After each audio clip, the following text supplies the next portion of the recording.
Good afternoon everyone and welcome po sa isa na naman pong episode ng HR Cafe, Usapang Trabaho, Buhay at Iba Pa. Naku, kamusta naman po kayo? Kamusta pong ating mga masuid na taga-subaybay? If you're watching, please make sure that you tag your friends, share the learning for today, and of course, don't forget to let us know where you are watching from. Ayan. At syempre pa, hindi po mabubuo ang isang HR Cafe kung wala po ang ating mga usual servers, coaches, and moderators po dito. Unfortunately, Coach Darwin might not be able to join us today. But of course, ang HR Cafe po na ito ay pinangungunahan po ng ating pinakamamahal na Coach Darwin, who is a multi-awarded HR executive with more than 20 years of progressive leadership and management experience working with top Fortune 500 multinational companies. He is also the founder and president of the Philippines HR Group, the largest Facebook group for HR professionals. Siya po ay isa ring certified life coach, public speaker, and motivational speaker and HR consultant. Of course, we also have Mentor John Bernard Ordonez Caasi, or Mentor Burns, who is an HR L&D practitioner and educator. He is an online content creator and social media influencer. He is best known for being a radio broadcaster and creator of Unboxing Catholicism, podcast, and FB Live. He is also a motivational speaker and financial wellness consultant. At syempre, ang kasama ko po ngayon, walang iba kundi si Mentor Tina Coan. Mentor Tina is an operations and HR leader with broad local and overseas experiences. She is a general manager for a retail company and is best known for being the online content creator and blogger of tinainmanila.com. And of course, yours truly, Mentor Rona Florentino. I have more than 2 decades of HR practitioner experience in different local and international companies. I'm currently the president and CEO of Uprush. I'm also a public speaker and an HR consultant. So sa mga maaga pong nagtumambay po sa ating comment section, good afternoon po sa inyo. Good afternoon, Arvin Delmo. Medyo may karamihan po ang kanyang mga tinag. So yung mga tinag po niya, join na po kayo para makapag-interact kayo sa amin, lalong-lalo na sa mga learnings na magkakaroon tayo ngayong araw na ito. Good afternoon din po kay Miss Cathico who is now watching. Let us know where you're watching from para naman ma-shoutout po namin kayo. Sino nga ba si HR Cafe? Kung first time na tumambay dito sa HR Cafe, we are here to provide you with timely news and updates, impart knowledge and experiences that are value-adding and beneficial to our audience, discuss problems, issues, and challenges, and provide answers and resolutions with the help of our guest resource speaker. We are here also to discuss new technology, tools, and processes, as well as industry best practices. Kung kayo po ay may mga job opening, we are also a virtual job board, and we do job-related announcements. Just reach out to us, send us your job openings para naman po ay may announce natin yan sa lahat ng ating mga manonood. We are also here to bridge understanding between employers and employees and provide inspiration and motivation dahil bukas po ay Monday na naman. Ayan. Nako, kumusta ka naman po, Mentor Tina, bago tayo mag-wow quote for the week? Parang ang feeling ko, bilis ng taon ng 2022. Kaka-New Year lang natin and we're almost at the we've almost finished the half end of the year and it's been a very eventful half year with the COVID-19 pandemic going on not just here but everywhere else, the elections, and now moving back to normalcy as we struggle alongside everybody else. There's the high interest rates, the GDP. Napaka-exciting talaga tong year na to, but I felt na parang natulog ako, nagising ako, tapos June na. May, Oh, 'di ba? Parang ang bilis talaga ng panahon. I don't know with you guys, parang I'm very very glad that all of you are tuning into the HR Cafe. This is almost our 100th episode. So really talaga, thank you so much for all your support and we hope that you can leave your name, company name, where you're from so at least we can give you a shout out to the show. Ayan. At syempre po ang ating wow quote for the week. Ano nga ba ang ating wow quote for the week? Our quote for this week is from Christopher Robin from Winnie the Pooh. So sino bang hindi nakakakilala kay Winnie the Pooh? Sabi niya, "Promise me you'll always remember you're braver than you believe, and stronger than you seem, and smarter than you think." Naku, napakaganda po ng ating wow quote for the week. So yun po mga nanonood, ano po ang masasabi niya tungkol sa ating wow quote for the week? I-comment po niya yan, i-tag niyo po yung mga kaibigan niyo, and let us know where you're watching from. Para sa akin, ito pong wow quote for the week ay napaka-timely po. Kakatapos ko lang panoorin ang K-drama na Tomorrow, last episode gabi. So napakagandang Korean novela actually noon. It's very different from the usual Korean novela that you're used to. It deals with suicide, it deals with depression, it deals with topics that are mostly taboo for most people. Kaya napakaganda ng show na yun. And this quote is actually something na napapanahon because right now, with all of the things that are happening with the pandemic, with the election, with the changes happening everywhere, it's very easy to really give in to depression, to give in to mental stress, and to really think very lowly of ourselves. Lalo na pag kunwari things are not going your way, it's very easy to say na kasi ganito ko, kasi pangit ako, kasi hindi ako maganda, kasi hindi ako matalino. Very easy to do that. But the thing is, oftentimes the tapes that we play in our head, the conversations that we have with ourselves, oftentimes those are not true. Those things that give us anxiety, those things that make us believe that we are less than who we really are, sometimes those are not true. And we need to constantly be aware of what we tell ourselves because it could be a self-fulfilling prophecy. Pag paulit-ulit mo sinasabi na, tanga kasi ako, tanga kasi ako, tanga kasi ako, it becomes a self-fulfilling prophecy.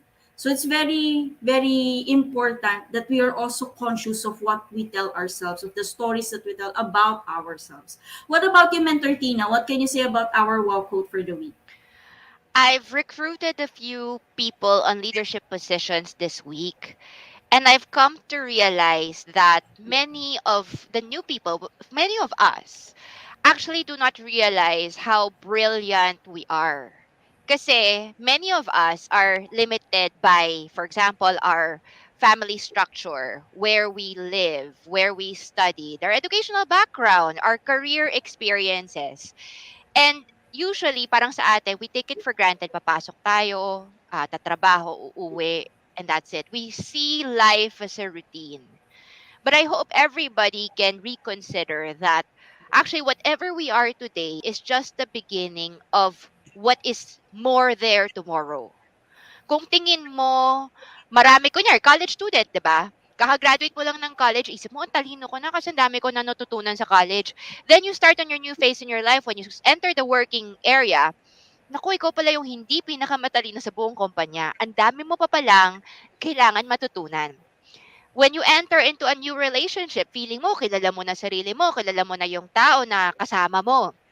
But through that experience, you realize pala from the very beginning, you don't know as much and the relationship even goes deeper pa sa pagkakakilala mo. It's only through the experiences, the challenges, the successes of life that you realize just how strong you are, how better you are, and how much more you can achieve. And that is the humility. Yung sabi nga ng tao isip ng mga college students or mga kakagraduate lang, ang tali-talino nila. Ang mga matatanda, doon nila na-realize na, ay, wala pala akong alam hanggang ngayon. We need to be very humble in realizing that we know nothing. And when we know nothing, we strive to learn and study about that thing. And then we will know more than what we had before. Hindi talaga pwedeng magyabang. Ako, for me this one touches my heart kasi I used to think that if you studied very well, if you worked in a good company, you have already reached it. You're at the pinnacle of your career. Then you realize later on as you interact with people, no, there is more to come. There is more to learn. Even if you're already the president of your company and you know very well your industry, the way your operation works, once you step out from that company, you realize, oh, my world was so small. I only know this. And I hope that everybody would have that mindset of wonder pa rin. Kasi minsan kasi feeling natin bored tayo sa buhay natin. But in fact, if you really open your eyes to the daily, you will notice many things in life that will still shock you. Kasi parang, wow, I didn't really know that. Right? I was talking to a person the other day, and he actually wrote a book about the first 5 books of the Bible. And there were many things that he said. Sabi ko, it makes me so humble because even if I'm an expert medyo sa field natin, sa HR, marami pa akong hindi alam. And totoo lang, kung anong talino ko, kulang pa and kailangan pa talaga akong mag-aral kasi it's only when we really strive to learn about things that we do not know that we become a greater person than what we actually are. Oh, 'di ba? So with that, I'd like to greet the people who are watching. Arvin Delmo, thank you so much for tagging your friends. One day, ikaw baka maging speaker namin sa HR Cafe, ha? Arvin Delmo, tag Kurt, Winston, Saniza. Kathy is watching. Fernandez Jomil is thanking me to be their guest speaker for the graduating students last May 2020. Thank you for tuning in. Nelson Salazar is HR Nell from Hutchison One Logistics Inc. GE Ella watching from Iloilo City. And then we have, teka lang, sino? Chris Igual, good day. Ella Manuel Manangwit is greeting Ella Manuel. All right? Batiin ko lang si Chris. Chris is actually watching from Saudi. Mm, Kasi Chris is one of those na madalas umattend ng mga webinars ng Uprush. So he's actually watching from all the way from Saudi. We also have Bel Rivera watching from Cavite. Ayan. So, dagdag ko lang doon sa kasi maganda yung sinabi mo, Mentor Tina. Dagdag ko lang kasi minsan masyado tayo extremes minsan masyado tayong believe na believe sa sarili natin na we tama. think na we know everything, pero minsan Tama. naman may mga tao naman na sobrang feeling nila wala silang alam na kahit na ano. I Mm, would suggest, guys, that you read Desiderata. There is a line there in Desiderata that says, for always there will be someone greater than you and mm, someone lesser than you. And it's mm, a very, very good line because it keeps you grounded. It mm, lets you know that there are things that you know that other people don't, and there are also things that you don't know mm, na po pwede mong pag-aralan. And that's very important, knowing that there's no one person who knows everything. Walang ganon. We can always be better, but when we become better, let's also keep in mind that there are other people na kailangan din nating tulungan, hilahin pataas. Okay? Kasi ang hirap minsan pag yung feeling mo na ang galing-galing mo, tendencies maging mayabang. So always keep that in mind. There will always be someone who will be better than you and there's always someone who will be less than you. Para grounded ka, at para din hindi mo naman rin masyadong minamaliit yung sarili mo. Okay? So ayan, napakaganda ng ating wow quote for the week. What does the wow quote for the week mean to you? Pakilagay po sa comment section para naman malaman namin kung kayo din ba ay nakaka-relate sa ating wow quote for the week. At syempre, kung meron tayong wow quote for the week, meron din po tayong HR question for the week. So ang ating katanungan ngayon, what are the criteria in selecting employees who are to be retrenched or considered redundant? Or authorized causes. Ano po ang masasabi niyo or ano sa tingin niyo yung mga criteria in selecting employees? Meron ba tayong legal criteria for this in selecting employees who are to be retrenched or considered redundant? Mentor Tina, ano po ang iyong opinion?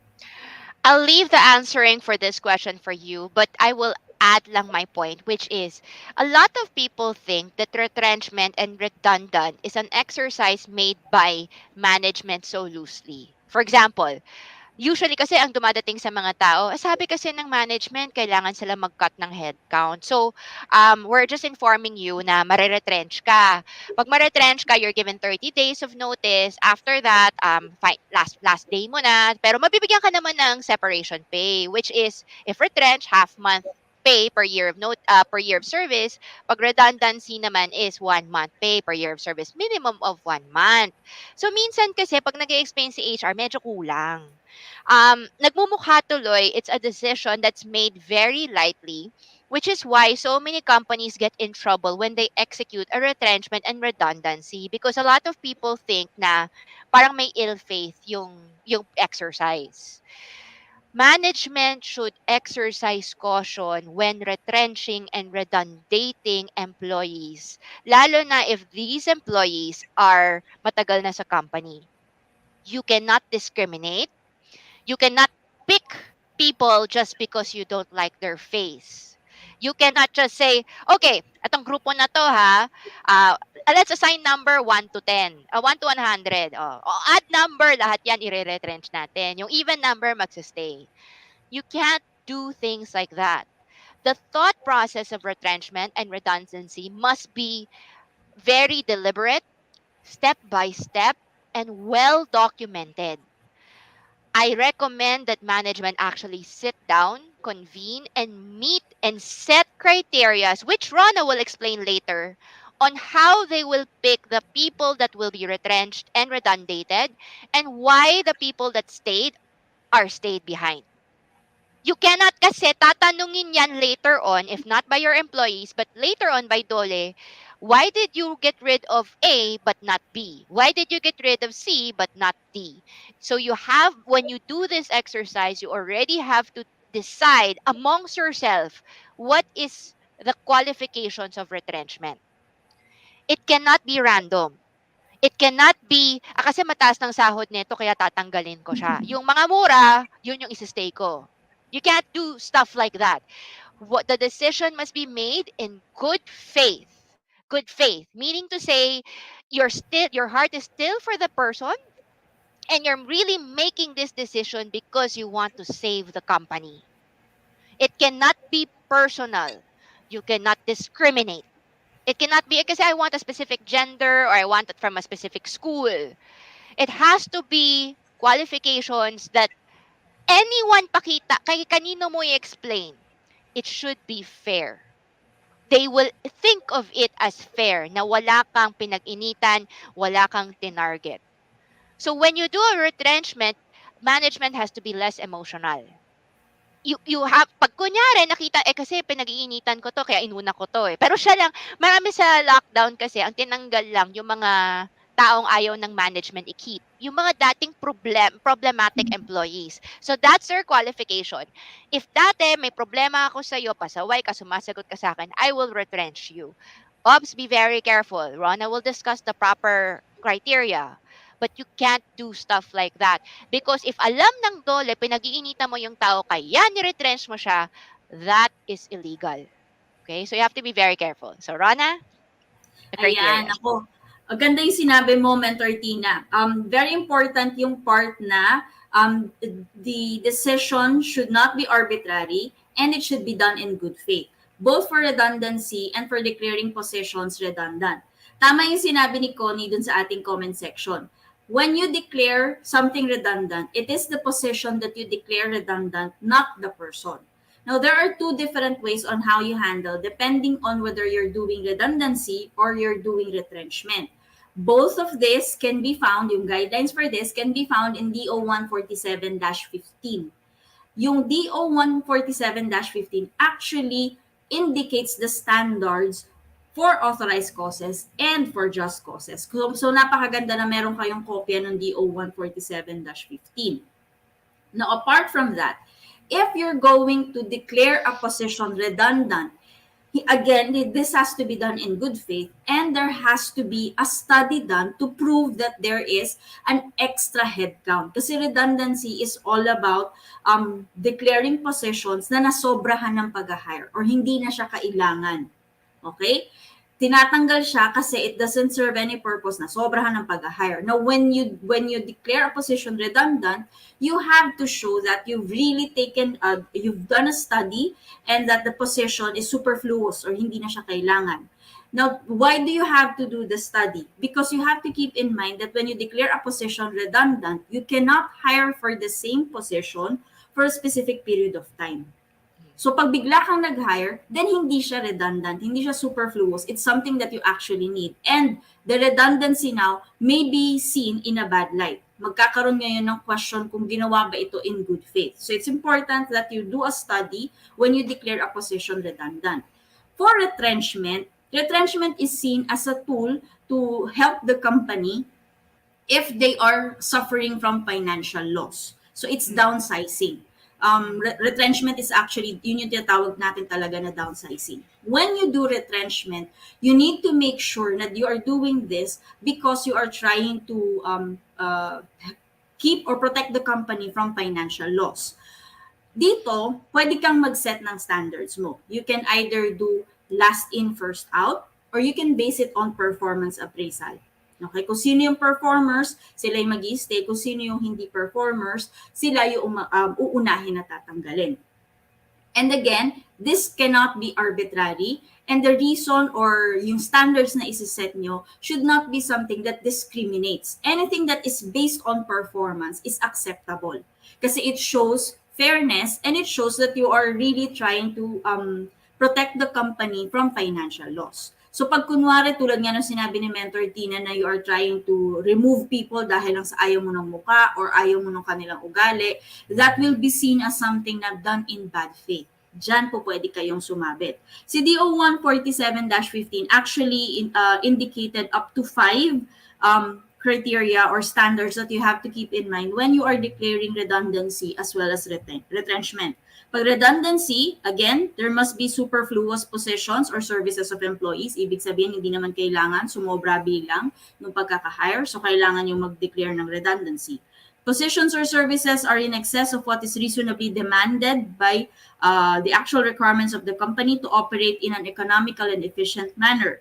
There must be good faith, ayan yung sinasabi natin, in abolishing redundant positions. It must be fair and reasonable yung criteria in selecting the employees to be terminated, and there must be an adequate proof of redundancy. And this comes in the form of your studies, feasibility studies, and proposals on the viability of the positions na kino-consider for redundancy. For retrenchment naman, it must be reasonably necessary and likely in order to prevent financial loss. If there is no financial loss and you are declaring termination na authorized causes due to retrenchment, pwede kayong sumabit doon. The losses, if already incurred, should not be merely de minimis or yung mga maliliit lang. The financial loss has to be significant and it has to be substantial and can be substantiated by the company. The expected or actual losses must be proven by sufficient and convincing evidence, and the retrenchment must be done again in good faith. There must be fair and reasonable criteria like what I have mentioned. Kayo magsiset ng criteria na yon. But the criteria cannot be arbitrary. Base it on performance. You can also base it on seniority, and you can also base it on last in, first out. Okay? So, yun yung mga po pwede niyong pagbasihan pag kayo ay magre-retrench or magko-consider ng positions as redundant. Again, these are tools that can help a company, lalo na kung nagkakaroon na ng problema in terms of finances. This is not something that employer should use para lang tanggalin kung sino yung ayaw nila sa company. Okay? If the person is or has committed something that is terminable, then do just causes. Kung meron naman talaga kayong basis for that. Instead of going with authorized causes, kasi baka sumabit pa kayo doon. Okay? Pero again, like what we have mentioned, get a copy of DO 147-15. You can download it from the website of DOLE para guided kayo sa kung ano man yung mga standards. Mentor Tina has actually mentioned the DO number doon po sa ating comment section. So you can go ahead and Google that. And I think we also have a copy in the file section of Philippines HR Group. Okay? Ayan po. Okay, now, syempre pa, meron po tayong mga news from Dole. Mentor Tina, ano po ang bagong balita mula po kay Dole? Okay, lumabas na po kung magkano ang increase ng minimum wage for NCR this week from 537 dinagdagan ng 33 pesos. So it's now gonna be at 570 per day. A lot of other regions are asking naman, paano daw sila? Kasi hindi daw masyadong clear for other regions kung magkano daw. So the NWPC already affirms wage hikes in Region 2, 4B, and 12. You have to understand that before the agency declares a wage increase, they are talking about it pa sa mga constituents nila from all sides. May mga hearings pa yan. Meron pang debates, meeting of minds, so to speak. It is not a dictatorship on any side. That is the reason why yung pagde-declare, it's not for the entire Philippines, nor is it for buong Luzon, Visayas, Mindanao. Mga kababayan, antay lang po. Lalabas po ang declaration of wage hikes of different regions one by one. Be patient, it will come. Walang bawas. sosobrahan naman, pero at least everyone should have a good idea na more or less magkano yung increase na yon. Be Ay, patient. Mentor Tina, kung maalala mo, I think in-announce natin yun dito last year, na si Dole Yeah. ay nagpapatawag ng mga respondents Correct. doon sa Oo. discussion on the wage increase. So ito Correct. po ay hindi naman po si Dole lang po ang nag-decide nito. Hindi rin si Dole actually ang nag-i-start. So most people think na si Dole ang nagde-decide or nag-i-start ng Correct. conversation. It's not. Yung mga labor groups, they Groups, are the yes. ones, or even yung mga iba pang even yung mga business groups, they Correct. are the ones who can file a request for a wage increase, and then Mm. pag-aaralan yon ni Dole, ni NWPC, magpapatawag yan ng mga Mm. respondents from the labor sector and from the employer sector to Mm. determine kung magkano ba yung magiging increase. So kung makikita Correct. niyo yung wage order natin, nakalagay doon kung ano yung original na recommendation ng iba't ibang mga parties. Siyempre, Correct. hindi po pwedeng i-approve kagad lahat yan, yung 100 plus na increase na yun, kasi Dole also has to take into consideration yung business side naman. Kaya palaging pinapatawag yan pareho para mapagdebatihan, mapag-usapan kung ano yung win-win for both parties. Yes. So the reminder here is to not kill the goose that lay the golden eggs, which is usually the company that employs you. Everyone agrees that parang it's about time that the wage should increase. It's just a matter of how much, and it should be balanced na hindi siya na parang the company will overreact and be forced to increase their prices significantly or retrench or redundant people. So antay-antay lang tayo. Darating at darating din yan. Siguradong tataas. Magkano ewan ko. Pero antay lang tayo kasi lalabas din yung kung magkano. Okay? Next slide. Dole also reminds everyone that companies, lalo na yung mga micro and retail service business, pandemic hit firms or distressed companies may apply for exemption for the wage hike. Please be reminded that such exemption is not automatic. It must be applied for and it must be approved. So a lot of people are saying, well, kasi maliit kami or lugi kasi kami, kaya that's the reason why we're not paying minimum. The next question should be, well, have you applied for exemption already? Because if you have not, then that is a problem and it's not allowed. All right. So those that can apply for exemptions are usually distressed establishments. Okay. So there is a factor for that. New business enterprises outside NCR and outside export zones within 2 years of the effectivity of the wage order. So kung bago ka po, pwede po, but you need to apply for exemption. Retail service establishment regularly employing less than 10 employees, an establishment adversely affected by calamities such as natural and human induced disasters. Please note that the exemption must be granted on a 1 year basis only. It's not forever. So, hindi po ibig sabihin pag nakapag-apply kayo ng exemption in 2018, ganun pa rin ngayon. No, it has to be approved yearly. Alright? So, just a reminder for all. Huwag masyadong assuming pag nakita niyo meron ng isang exemption, tuloy-tuloy na po ligaya, hindi po yon. You need to do it every single year and you need to get that approval. All right? Next. SSS also resumes the updating of members' contact information via my.sss. If you guys still do not have access to your My SSS online portal, please do so already. If na-lockout po kayo, nakalimutan nyo yung username and password ninyo, you can go to the SSS branch to have yourself re-logged on. They'll give you the username and password. Kasi sobrang dami. You can apply for loans. You can actually dictate where the money will be made. Tsaka malay mo, baka later on may SBWS too, right? So, SSS already announced that you may update your contact information online starting from May 16 after the state-run pension fund returned the said online updating of the record for my SSS. Dati kasi limitado lang po ang pwede nyong i-update doon. Ngayon pwede na po mas maraming data. I would do so. There's really no con to that except probably more benefits later on. SSS is also extending yung yung registration nila for ACOP. Okay? Hanggang June 30, 2022, and this is when as older pension SSS members have to prove that they're still alive. Please do so. If you do not do so, pag nawalan kayo ng ano, 'di ba? Para kasi a lot of people, we choose to ignore all these deadlines. And then later on, pagkatapos na, July 1 na, ay, hindi ko pa nagagawa kasi naputulan ako ng funds. Hindi na ako pinadalhan. You understand?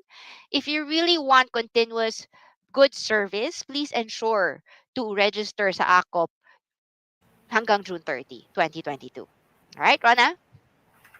Okay. At syempre po, si Pag-ibig, ang ating pinakamamahal na government agency, ini-encourage po nila kayo na mag-register na sa Modified Pag-ibig 2 or MP2 Savings Program. Last 2017 po ay umabot sa 8.11% ang dividend rate. So kung kayo po ay naghahanap ng magandang pag-iinvestan, short-term investment, pinakamaganda po ay ang MP2 program ng Pag-ibig. Higher dividend rate, higher dividend earnings, tax-free po yan. So, yun po yung maganda dyan. 5-year maturity period. This is government guaranteed savings. So, sure po kayo na meron kayo makukuha at the end of the 5-year term. It's a good way to save and deposit at the same time. Minimum of 500 pesos lang po siya per day. So, makikita nyo po ngayon, yun po, dyan po sa screen natin, ang sample computation po ng kung magkano po yung maaari nyo makuha pag kayo po ay nag-invest kay MP2 program. Tapos tignan nyo, di ba? Kung kayo po ay nag-save ng 10,000, monthly savings your 10,000, savings nyo in 5 years ay aabot ng 600,000. Pag kay MP2 po yan, makakakuha kayo ng around 715,000. So magandang investment na po siya. Okay? I need to top up. It's a very good alternative for educational fund. So sa mga taong may anak, tapos, di ba, sinasabi ng tao, palagay mo daw sa insurance kung sakaling may nangyari sa'yo, may pera yung anak mo. Sa akin naman, paano kung hindi ka namatay within 5 years, you know?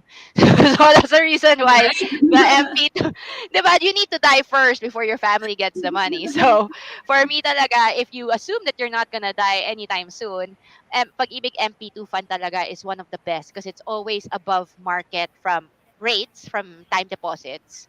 It's anti-inflation, so higher than inflation, and it's government backed, meaning to say the money that you put there, hindi siya katulad sa bank of 500,000. So it's pretty much guaranteed. So I put my money there for my educational fund for my kids. Ayan. Okay, at syempre pa, PhilHealth, hindi po papahuli. Pinapaalala po ng PhilHealth na ang May po ay Hypertension Awareness Month. Na meron po silang coverage for those who are suffering from hypertension. So, ang essential hypertension package po is at around 9,000 pesos for hospital levels 1 to 3. So, iba-iba po ang levels ng ating mga hospital. Kung kayo pa isinugod for hypertension, pwede po kayong mag-claim para ma-deduct po sa inyong billing, yun po essential hypertension coverage ng PhilHealth. Coverage po ito ha, so hindi kayo bibigyan ni PhilHealth ng pera. I-deduct po yan sa billing ninyo.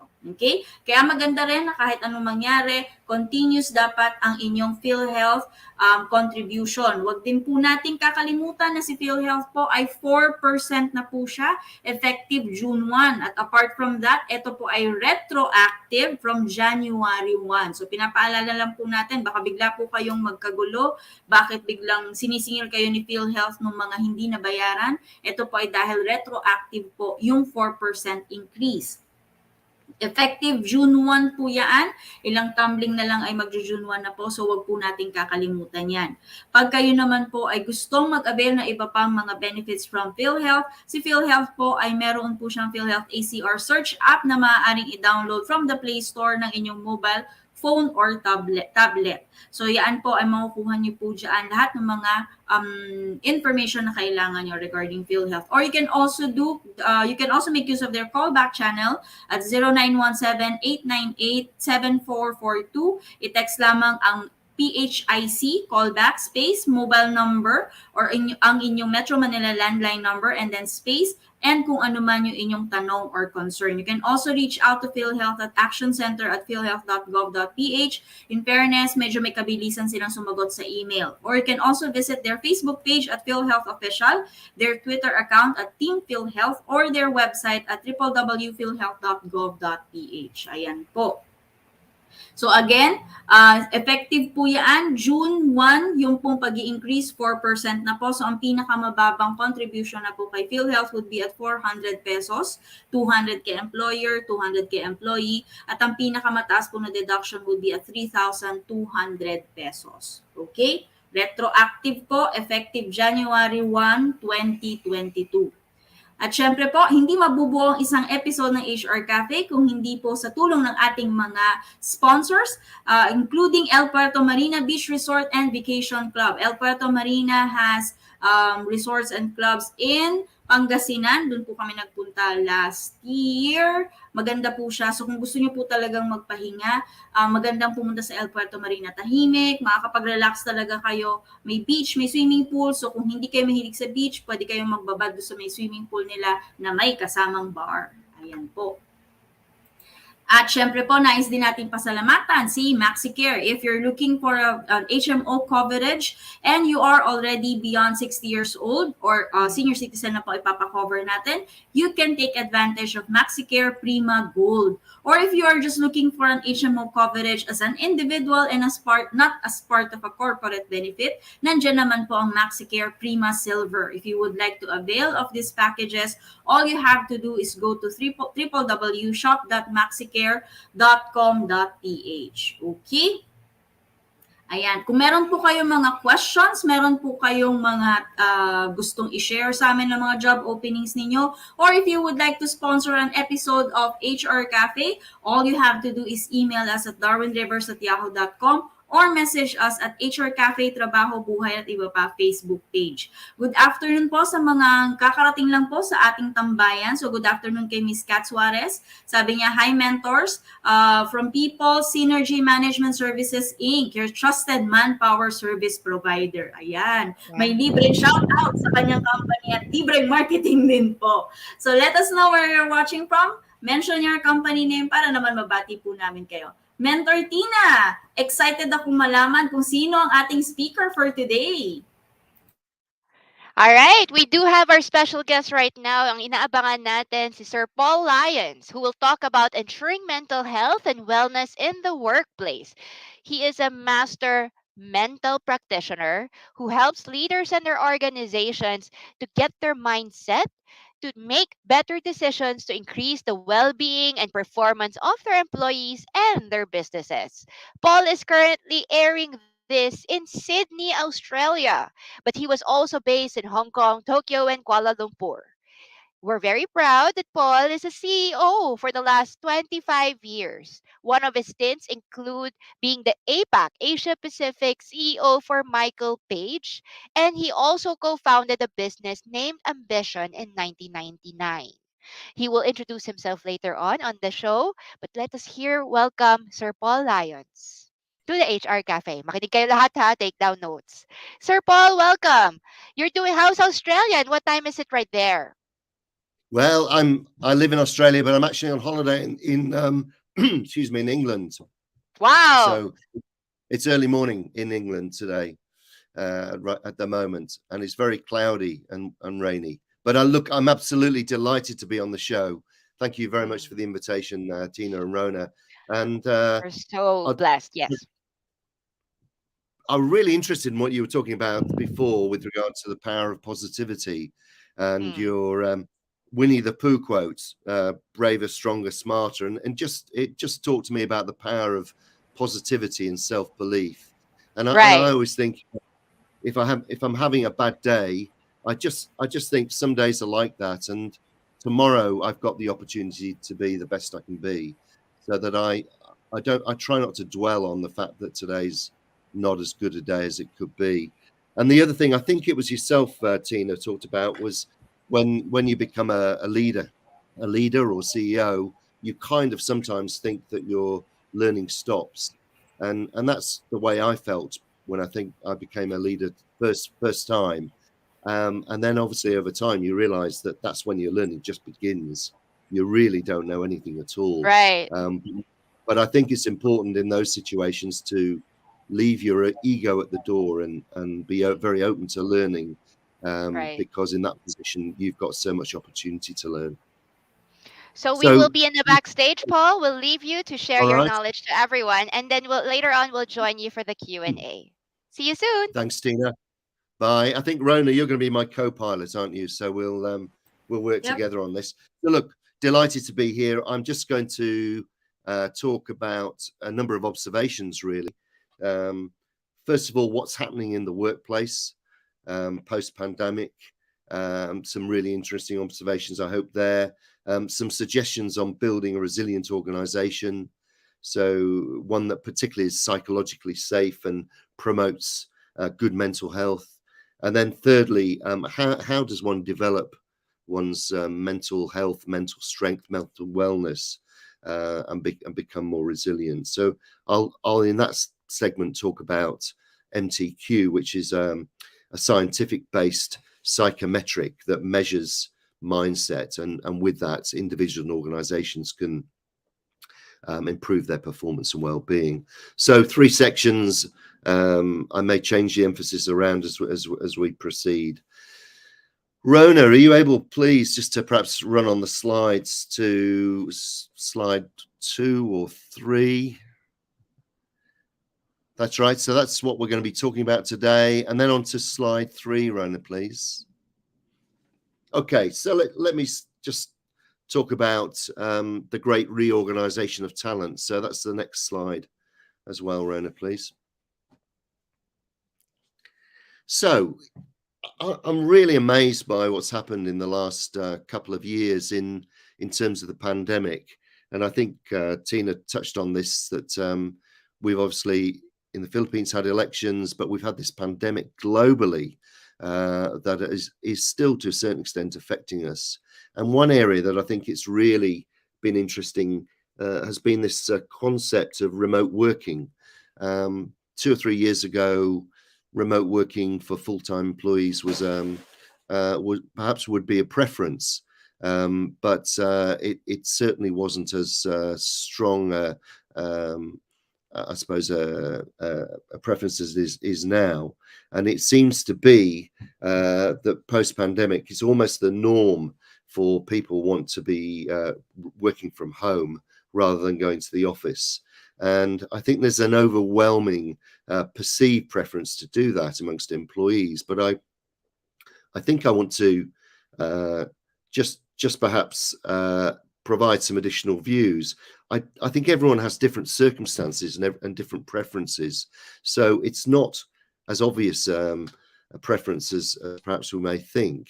So I don't think there's a one size fits all. I think it's really a one size fits one. And as HR practitioners, we have to be careful not to generalize. We have to tread carefully. So if we look at things like commuting, I think most people feel that commuting is stressful. It takes up time, particularly takes up money.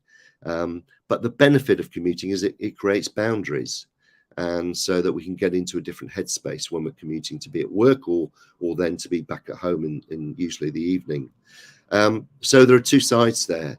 I think there's 2 sides in terms of convenience as well. So working from home can be really convenient in terms of family priorities. So picking up children or dropping off children at school. Perhaps if you're a little bit introverted, you much prefer to be working from home. But the other side of it is there are quite a few people who are more social and more extrovert and who really need to be, from a mental health perspective, working alongside other people. And then for them, working in the office is really important. And then for us as HR practitioners, the cultural aspect as well. How do we build a culture if everyone is remote? A culture that is positive and cohesive. It's much easier to do that if everybody's working in the office.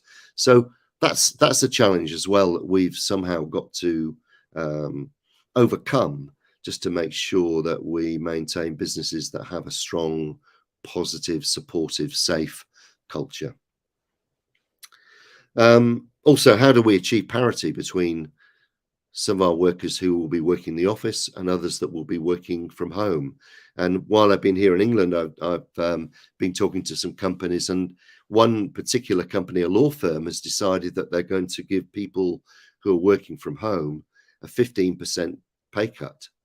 as a sort of a penalty for working from home rather than coming to the office, which I think is a really interesting but potentially dangerous approach to make.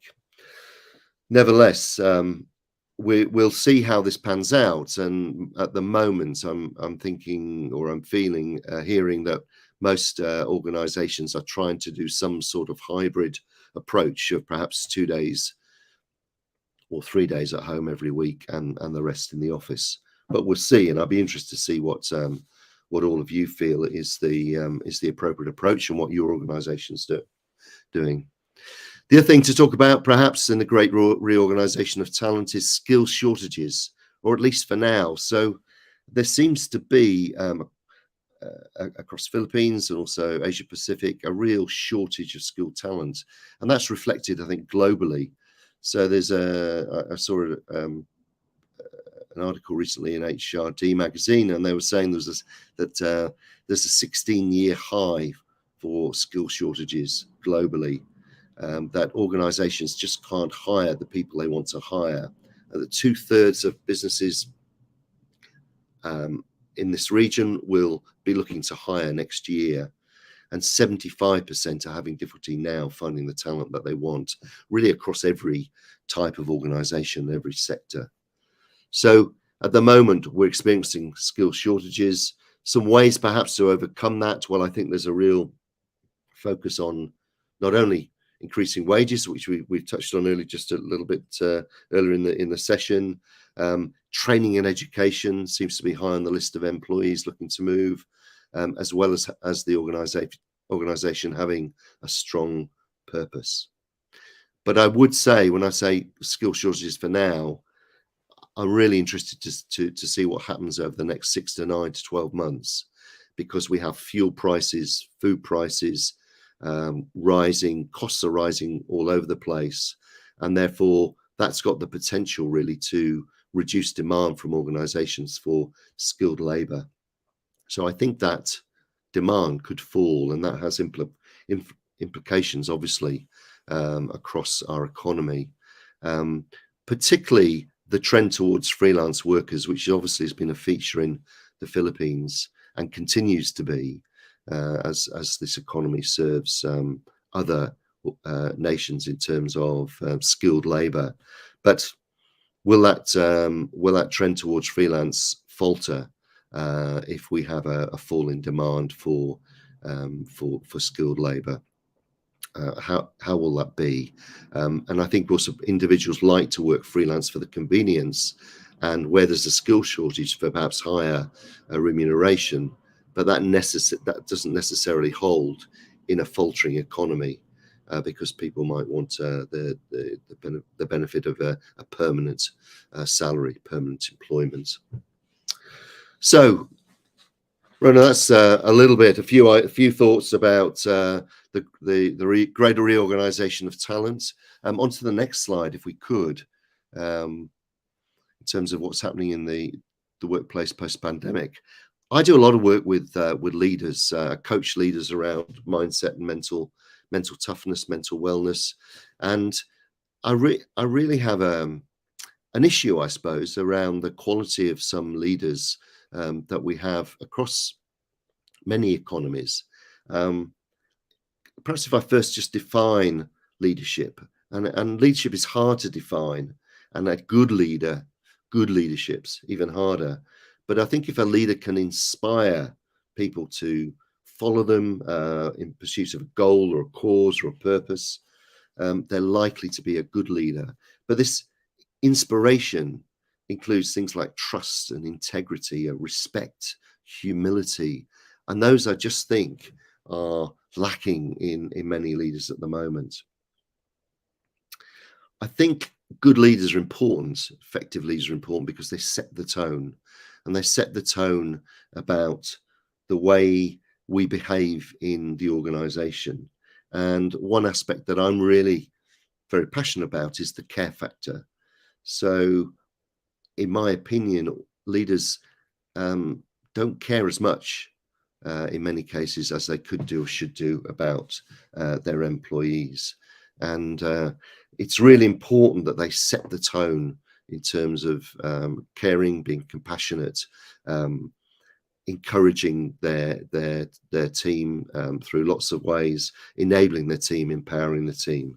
And I think that's something that's lacking. I met an HR director before I came on holiday, and I was they were talking about their leader, their CEO being a really good leader, an effective leader.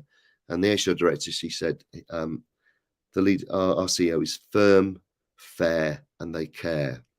And that seemed to be a really good summation of that particular CEO. And I think she went on to talk about the power of empathy of that CEO. And again, that's something that I often see that I need to help leaders to acquire. I coach leaders in the power of empathy and the importance of empathy. And by empathy, I mean the ability to understand and share the feelings of others.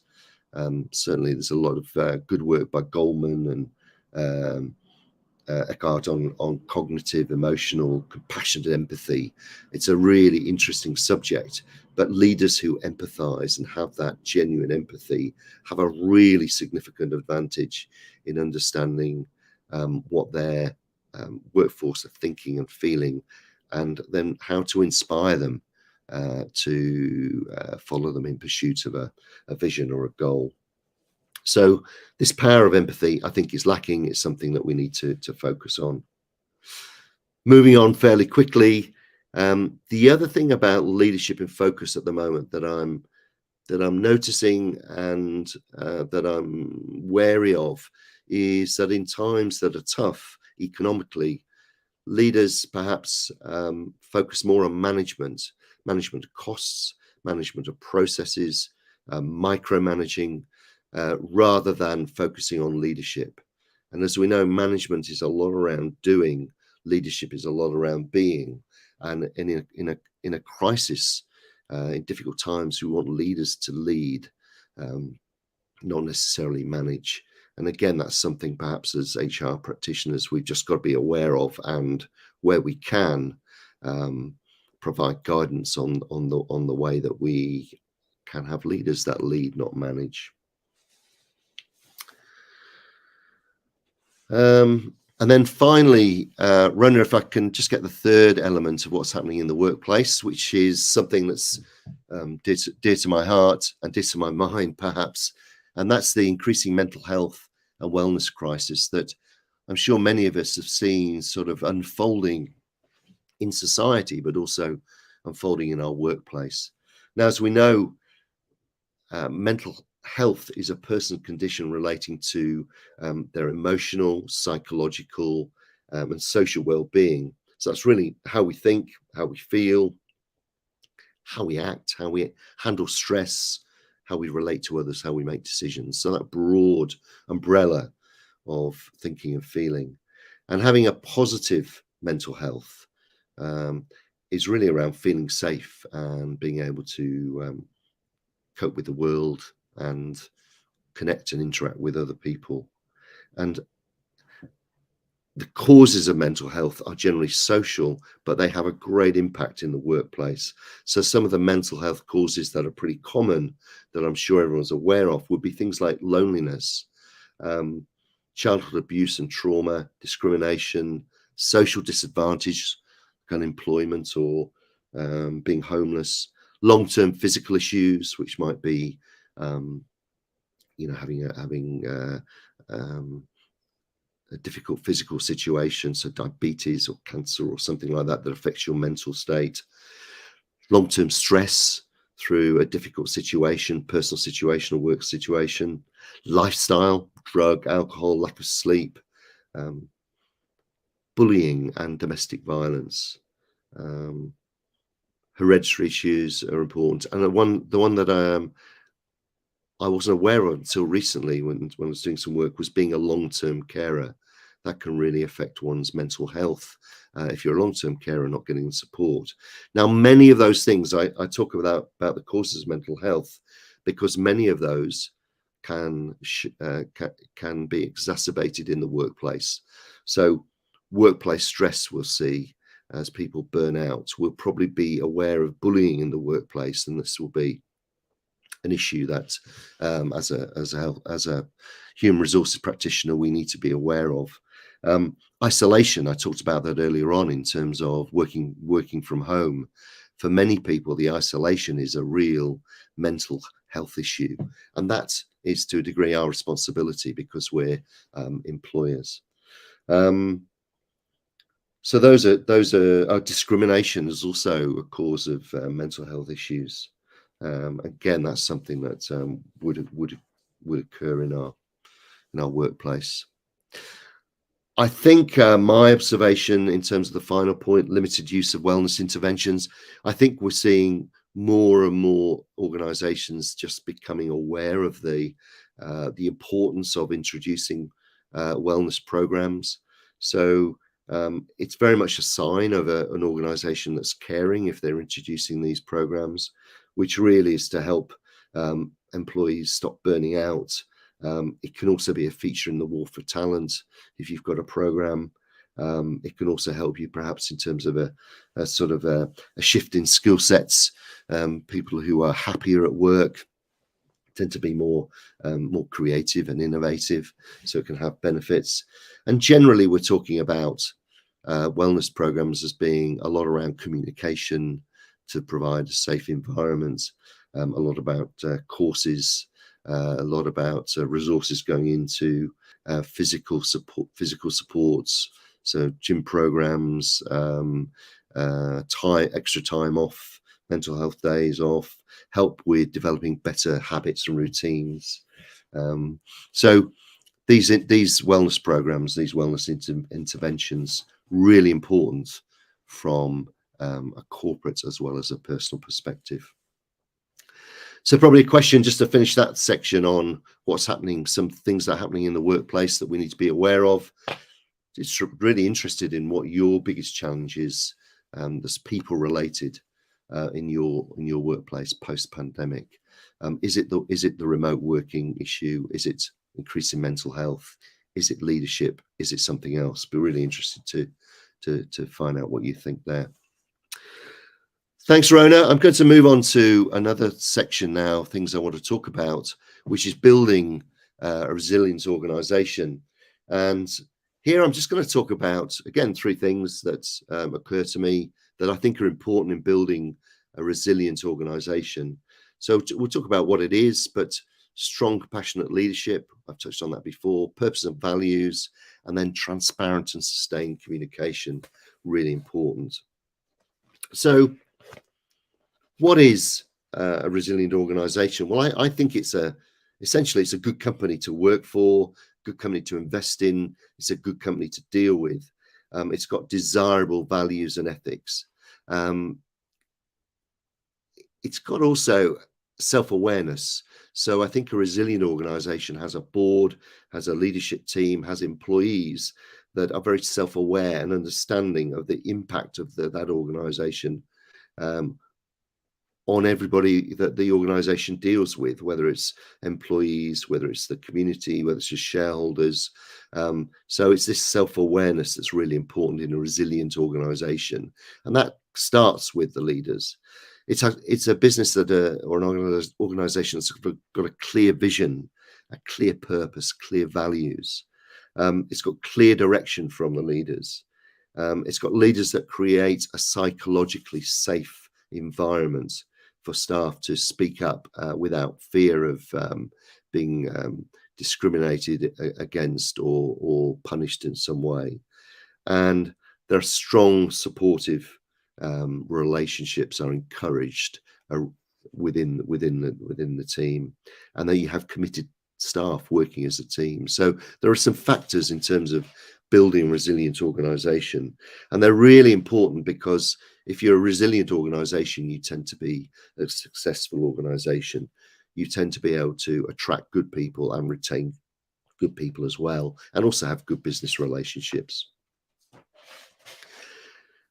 Rona, I think we'll move on to strong, compassionate leadership. I've just repeated this really for emphasis because I believe a resilient, a successful organization has strong and compassionate leaders.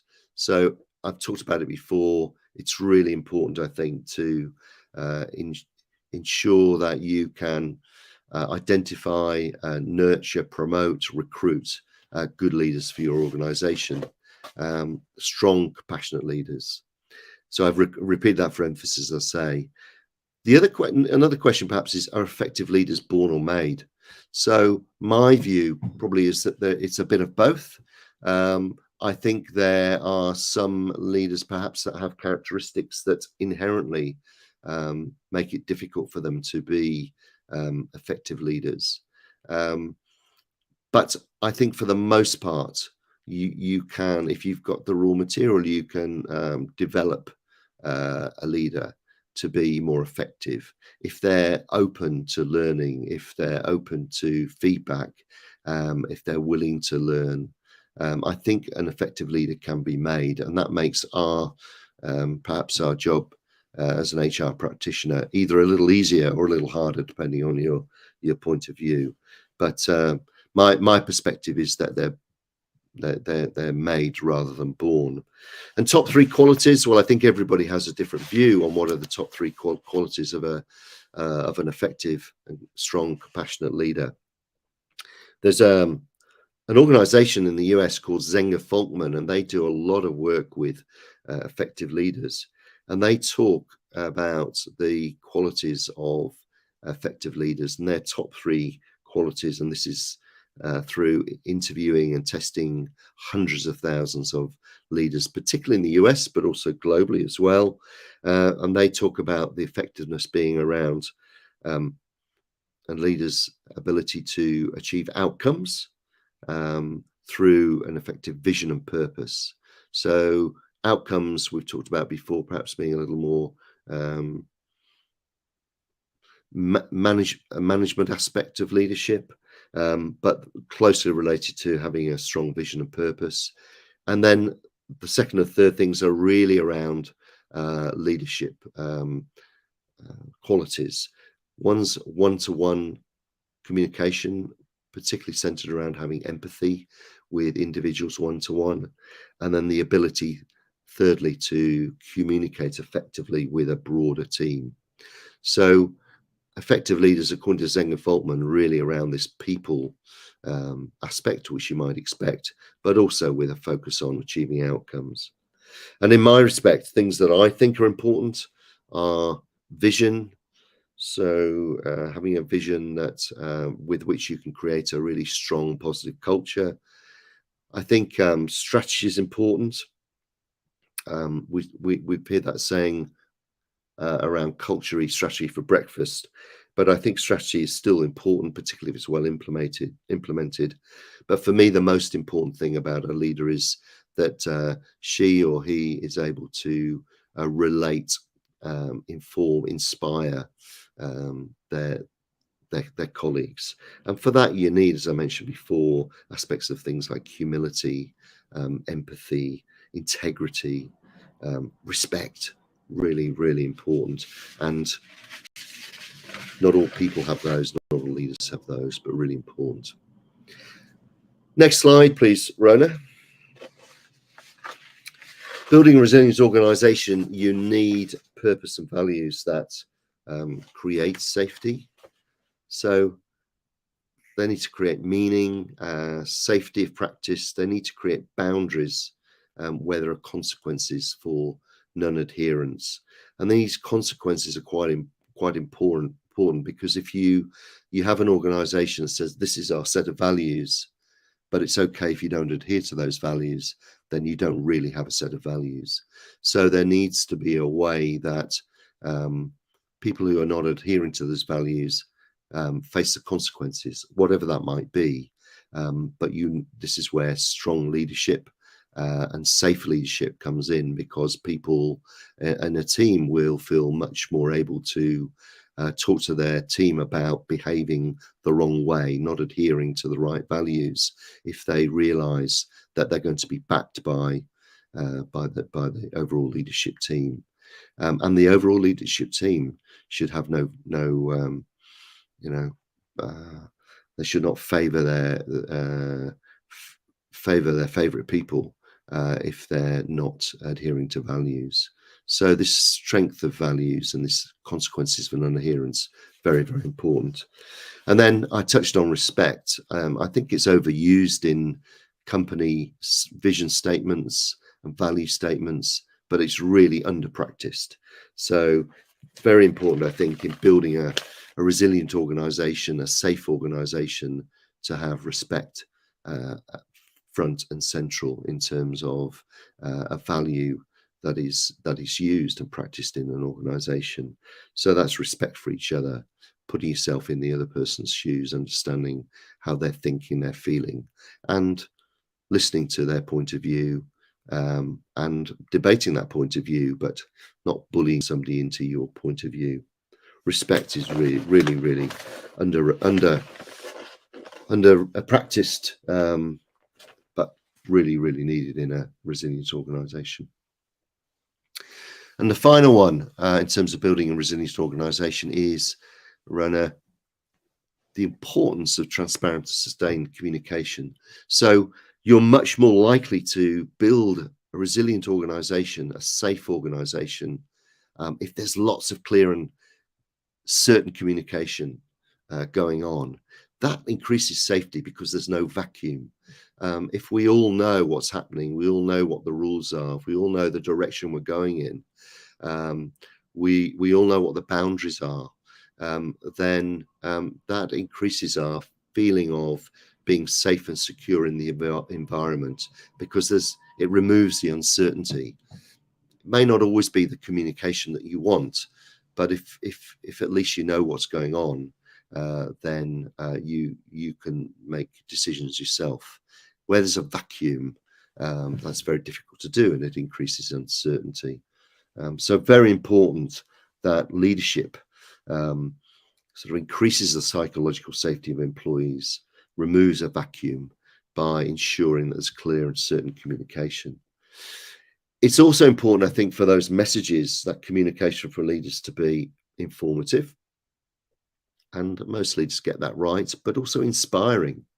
So creating hope and positivity. And again, that's not something that all leaders do particularly well, but this inspiration, really important. And then the third thing is over communicate.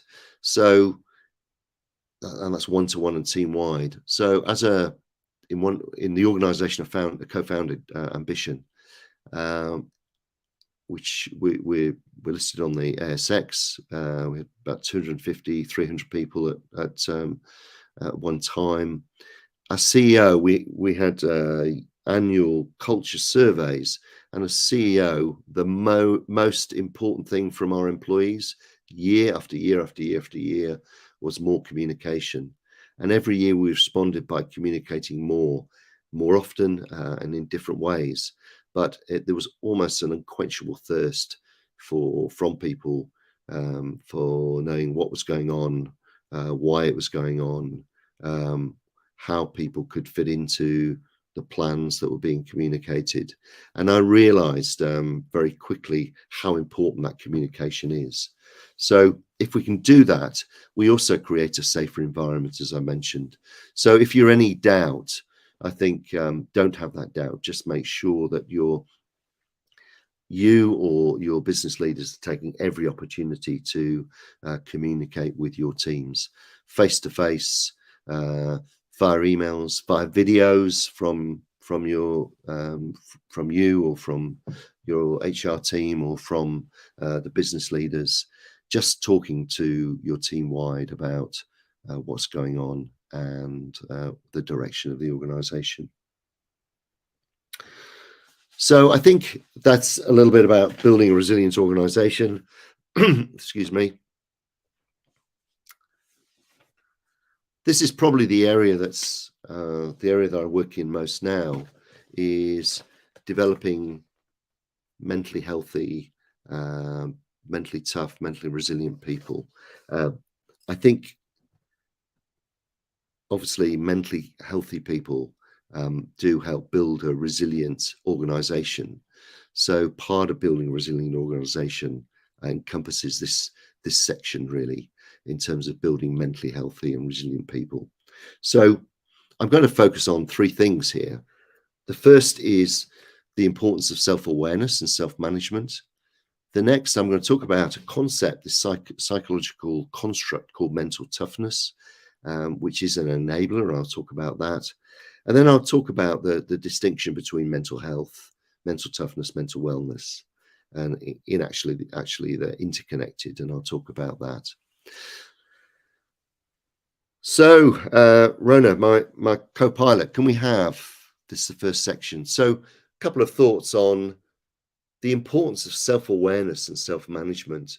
So if there's anything you take away from today, it's how important being self-aware and realizing that you are responsible for managing yourself every day through the challenges and opportunities that we have in life and we have at work. So this being self-aware is super, super important. The first thing that I'll say is that everyone's mindset is different.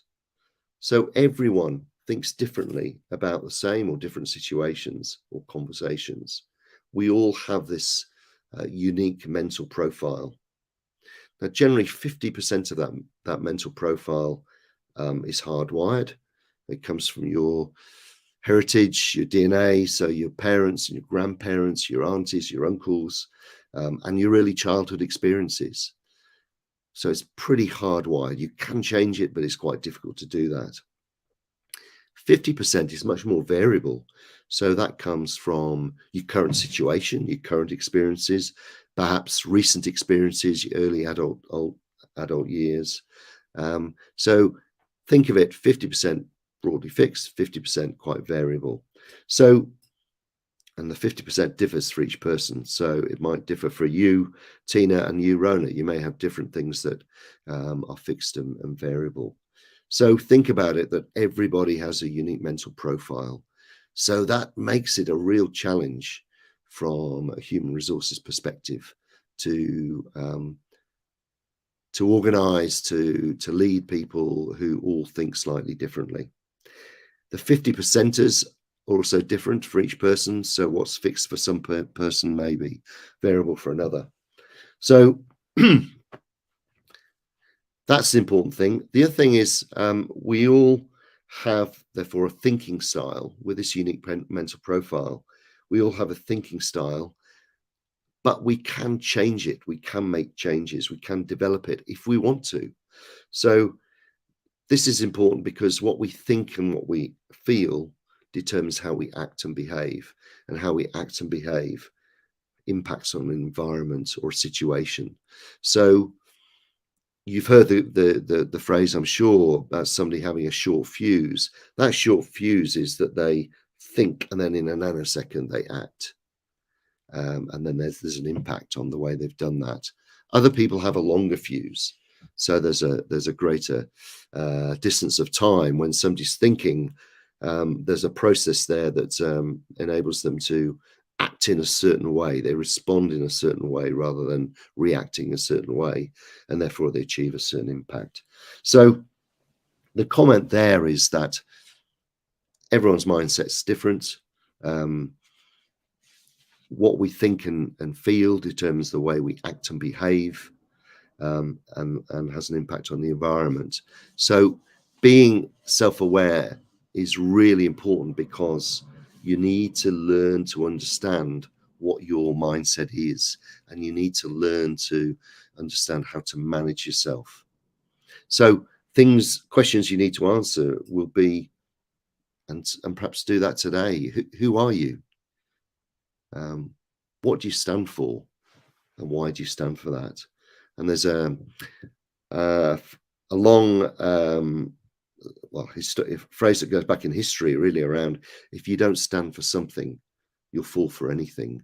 So it's really important to stand for something, to believe in something, to have values that you believe in and stand up for have an identity.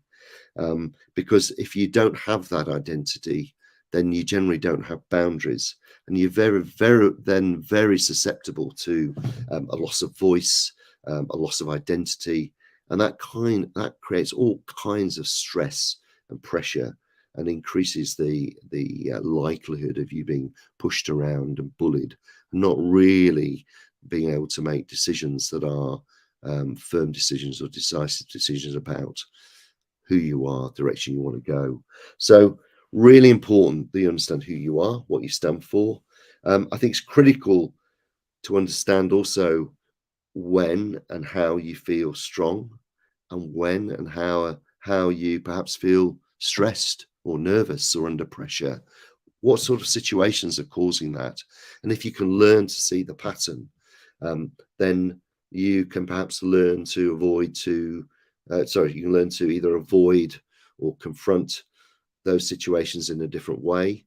Or if you understand what situations, in what situations you shine, in what situations you feel mentally strong, then obviously you're also looking for situations like that to be able to accentuate your positive feeling. So this self-awareness is really important. If you can learn to be self-aware, you can also then learn to manage yourself, navigate in a certain direction towards making better decisions, towards a better future, towards better wellness, feeling more relaxed, feeling calmer, feeling less stressed, and towards higher performance. So really important, if nothing else today, just understand how important it is to be self-aware, consciously self-aware. Finally, you can make a difference. So you can determine how you feel today to a certain extent, how you think today, how you feel today, how you feel tomorrow.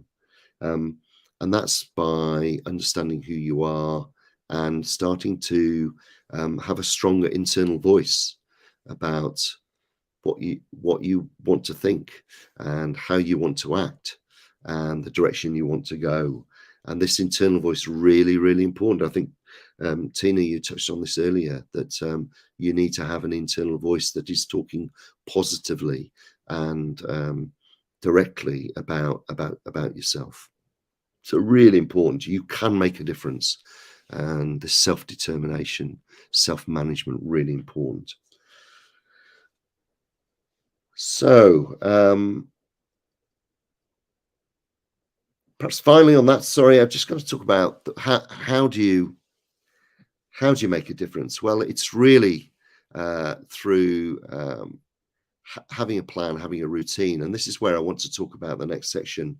And thanks, Rona, I think you brought the slide up, which is around mental toughness. So mental toughness really is just a phrase. It's a phrase that emanates from psychology. It's a historical phrase.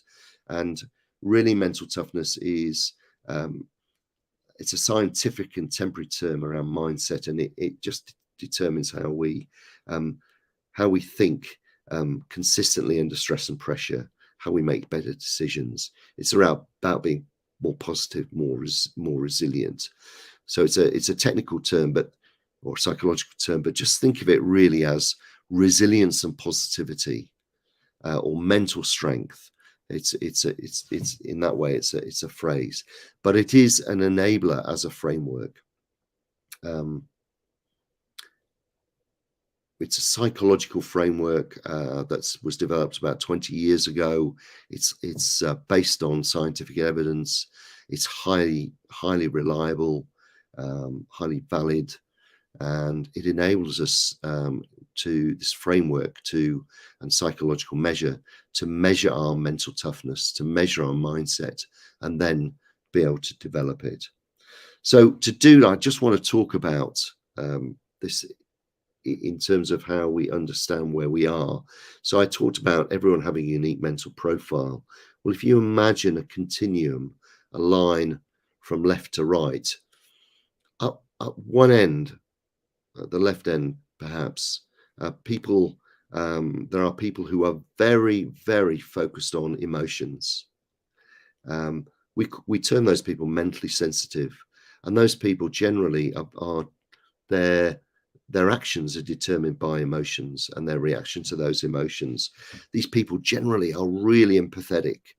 they're sensitive, they're creative often because they're relating to emotions. But often the downside of that is that they can feel every bump along the road because they're in on every situation. At the other end of the line, we've got people that we call mentally tough. That's the label. And mentally tough people generally focused on outcomes. Now, there's some science has shown us that there's some positives around being mentally tough.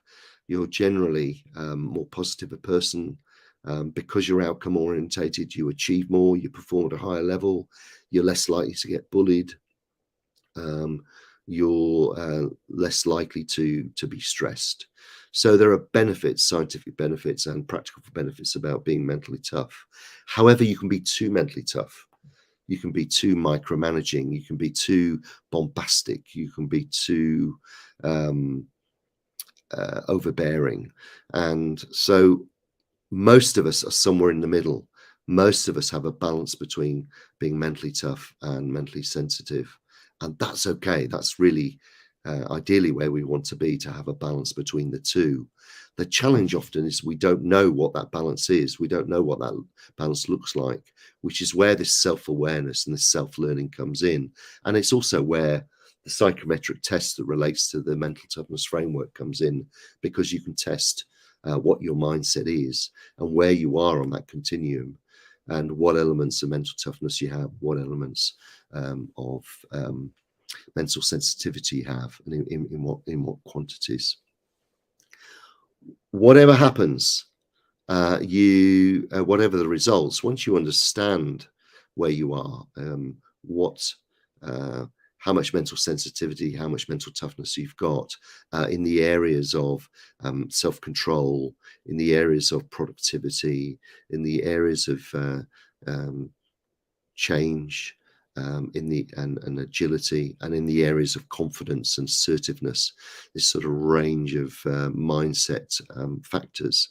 Once you understand where you are in those things, then you can draw a line and start to develop in the way that you want to develop. And for most people, myself included, we have a mental block, and that mental block stops us achieving some of the outcomes that we want to achieve.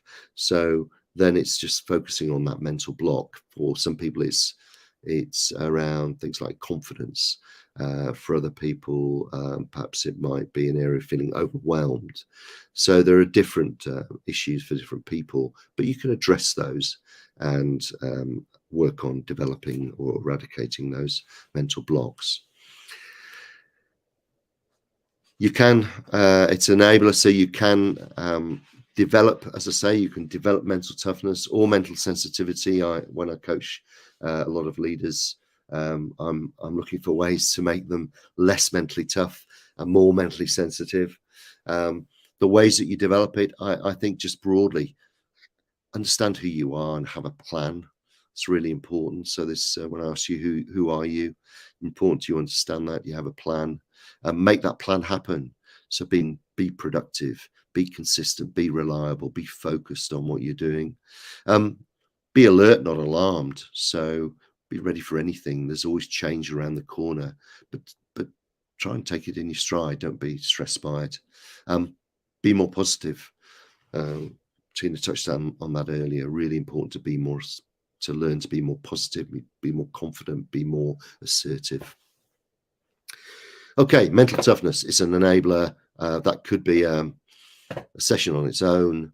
This is the mental toughness pizza that we use that talks about the various ways that you can develop your mindset. On to the next one very quickly. I know we're running short of time here, Rona. So next slide, please. Mental toughness, mental wellness, mental health. They're pretty close to each other. Mental health is a person's condition relating to emotional, psychological, social well-being. Mental toughness relates to a person's mindset. So that's an ability to think and perform consistently well under stress and pressure. Mental wellness, just that's around your mind being in order and functioning to your best interest. So they are all closely related. So you'll find in the workplace people might use mental health, mental wellness, mental toughness interchangeably. They're not the same, but they are connected. However, good mental health, really important for high performance. So in your organization, if you're able to encourage good mental health, good mental toughness, good mental well-being, you're going to probably introduce strategies to reduce stress and pressure. They will have a benefit for your people and also a benefit for the bottom line. So I'm rushing through this. There's just a few things, Tina and Rona, I'd like to mention. That's probably the end of my presentation. But just I want to talk about some good news for our friends in HR Cafe. So that's the next slide. Mental Toughness Central is we're a relatively new organization. We help people with the mental health, with the mental wellness, with the mental toughness. We have free live group coaching every week, where we're really trying to provide a safe environment for people to help each other to answer questions they might have around issues in the workplace. We're offering certified mental toughness wellness e-learning courses, and we've got free access to the Mental Toughness Central website. So free coaching, free courses. Sign up on mental toughness. I think, Rona, we've got the link in the slides coming up. Yep, we do. So sign up to Mental Toughness Central for the free coaching and the free courses. We'd love to have you on board. That's my presentation for today. A few thoughts along the way. Hopefully you've got some comments and some questions. Be very happy to answer those. Thank you for your time. Really appreciate it. Okay. Thanks, Tina. Thanks, Rona. All right. I would have to rewatch what I just watched because every slide seems to have a lot of things inside it. For They do. everyone who's watching, and if you're really, really listening, Paul was going through his points one by one. But if you actually listen to what he's saying, there's something deeper inside it. There's an insight to what he said, which can be each slide almost like every 2 slides or 3 slides can be made into a whole presentation. Yes, 1 yes, hour that's it. presentation, I feel, right? Yeah. Right. So we'd like to welcome everyone to ask their questions to Paul here. Really, really happy that he's here. He's not in the Philippines right now, but very happy to have him be part of this. He is promoting Mental Toughness Central. It is online, and it's something like, is it, Paul, something like it's like a sign up class. It's like Coursera or Udemy, right? But instead of Yes, like courses, it's it's that's for yeah. self what do you call it? How to improve yourself. Is that correct? Self-development, absolutely. Yes, it is. Yes, a free website, free self-development website, principally around the coaching and the courses. There are a lot of courses on there. There'll be some podcasts recently in the near future, access to webinars and what have you. But all So around. it's a curated site filled with stuff that helps you develop to be a better person, better manager, better leader. And you can access that at mentaltoughnesscentral.com. It's available, it's free membership so far, might not be free later on for you to try. So you can watch people like Paul present concepts that will help you in your life or help you in managing your people. Is that correct? Absolutely, Tina. I've got to have you on board to do the PR. That was really well put. Yeah. Yes, and we'll have lots of coaches on there, external coaches talking about their points of view, running their programs. So it's all around personal development. So it's like HR Cafe, but instead of doing it over the year, it's actually all in one site that you can access any time of the day so far right now for free. And you can also book a special session so that you can actually have somebody to talk to about your mental health. Is that correct? That's right. Every Thursday for several hours, we'll have a group coaching session. So my colleague George Ramos and myself will have that coaching session, and we'll invite everyone to come along. So first one's next week.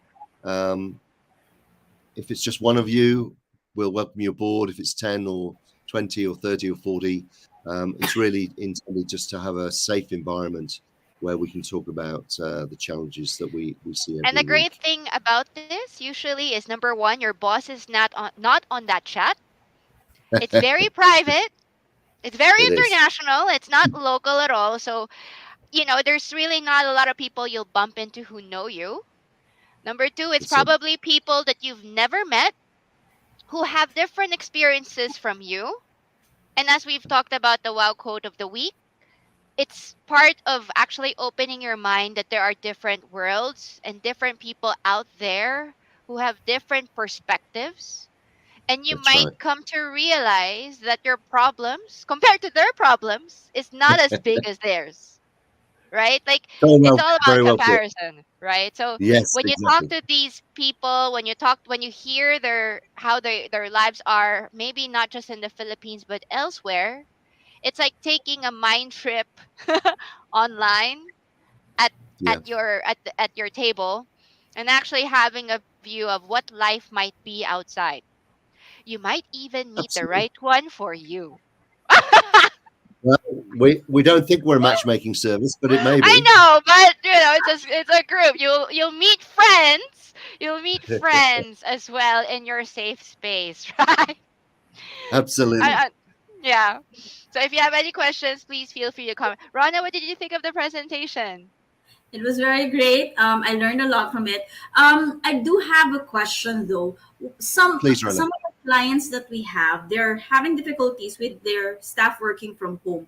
And one of the things that they have observed is that when people are working from home, they are not as committed. So the level of commitment, the quality of work is not the same as if someone is working closely with them or at least seeing them physically. Um, what can you say about this? Is this something that's happening also in other parts of the world, or is this something that's um, just just happening here in the Philippines because of culture? First of all, Rona, I'd say it's absolutely not a localized issue. So that's a global issue, and it may be. It may also be different for different companies. So there are some companies that now we're 2 years into this sort of revolution, you can call it, of remote working. Some organizations feel that they've got higher productivity rather than lower productivity. But there are many organizations that experience the sort of issues that you're talking about. And some don't approach it at all. They live with the issue. And then they try and hope the problem goes away. The companies that are achieving more success, I think, have an approach and a policy that they need to have a set of standards that perhaps aren't just imposed, but they're shared in terms of getting standards together about if you're working remotely, what needs to be in place. And it's a really sort of, it's a cultural guideline, and within that, not just that, is the fact that there's an expectation that you're going to work to a certain level, and that level is as you would be if you were in the office. The other thing that I think is important to get across, that working remotely is a privilege at the moment. It's not a right. So there are lots of people in the economy, in hospitality or retail or manufacturing or emergency services, who don't have that privilege because they can't work from home. Right. It's not in there. It's not in, they just can't. So I think the more successful companies, Rona, have approached it with this kind of guideline, and then try to educate people to meeting a standard. I think if you Which don't approach it, then it festers. which is what was talked about, I think, by Dole, the Department of Labor Employment, back in 2020, when work from Mhm. home was introduced as a flexible work arrangement for private enterprises. A Right. lot of people looked at the different types of work from home or flexible work arrangements. They Mm. neglected the last slide, which is what you just mentioned. You need to have a flexible work arrangement plan. There Yeah. has to be an agreement between both parties on the work hours that needs to be done, the type of attire, the how you're going to get paid. What if, for example, you actually don't do the work? What are the disciplinary things that will come, if consequences, if you don't fall in Yes. line? And this should have been communicated early on before Yeah. the privilege was allowed, which is Mm. surprisingly everywhere. It's Yeah. not just a Filipino thing. Apparently, No. like it seemed that people who did flexible work arrangements but prepared for it beforehand was more successful in implementing this and had more people ready to come back to work than those who Mm. just like gave out like computers and headsets, and then it's up to you and how you're gonna work. So Right. good luck. So that it's just very surprising on how something so local could is applicable everywhere else, right? And Absolutely, I it is. Philip. and you talked about a while ago is about boundaries. You mentioned one Mm. of the positives of actually reporting to work is that the commute between your house to the office, the attire that you make that you wear, the fact that you're not wearing slippers, that you're wearing socks and shoes, Yeah. it compartmentalizes the work aspect of your life. Very, Because Mm. very much so. sometimes if you mix the two, it's as if you wake up and you're like working the whole day. Yeah. There is no rest, even if you're at home. You're But when just you're sleeping at the actually, office, yeah, aren't you? Yeah. until you sleep, right? So you feel that Yeah. when you wake up, you everything is work because there's no boundary at all between work and your Mm. family life. Like even your children bother your work life and your work life bother your children. So it seems like it's That's one right. whole mush. And it's very Mm. tiring, I think, right? Messy How mess. did you That's right. how did you handle compartmentalization when you're actually at home then?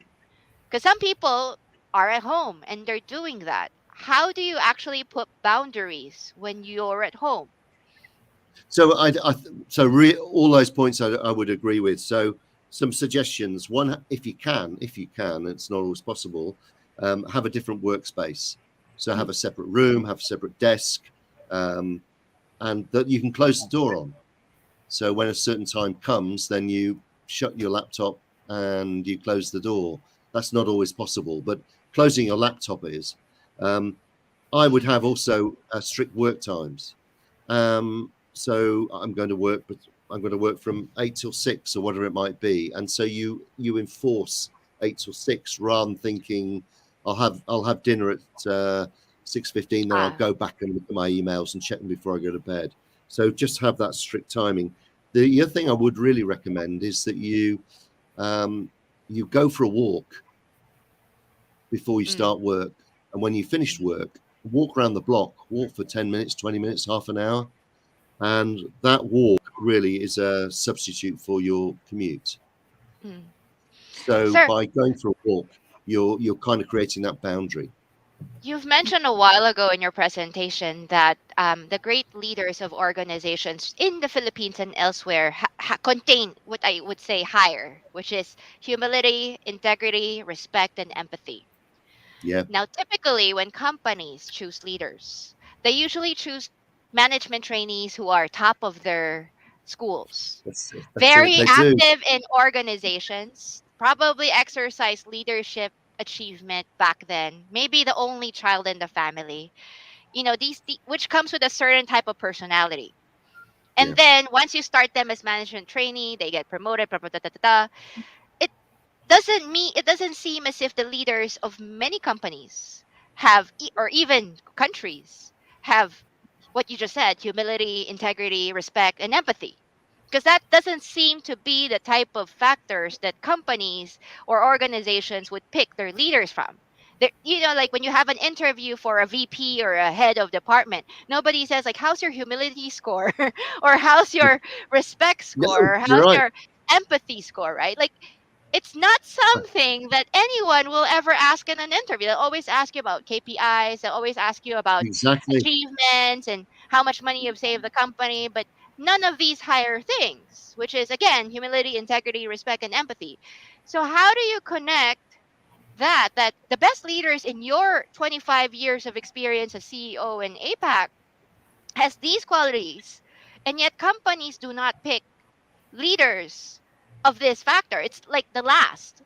It's like the last thing that you'll see, because people see like if you have too much empathy, you're not pro management anymore. You're just like, you know, everything for the employee, and that doesn't make a very strong company.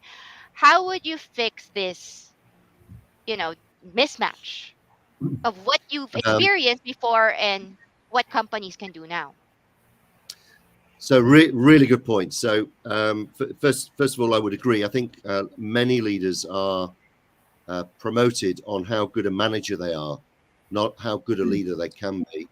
It also is slightly exacerbated, I think, in the Philippines and where else, in that we have a lot of family companies. So we have people who are promoted, perhaps because they're part of a family dynasty, rather than they be good leaders.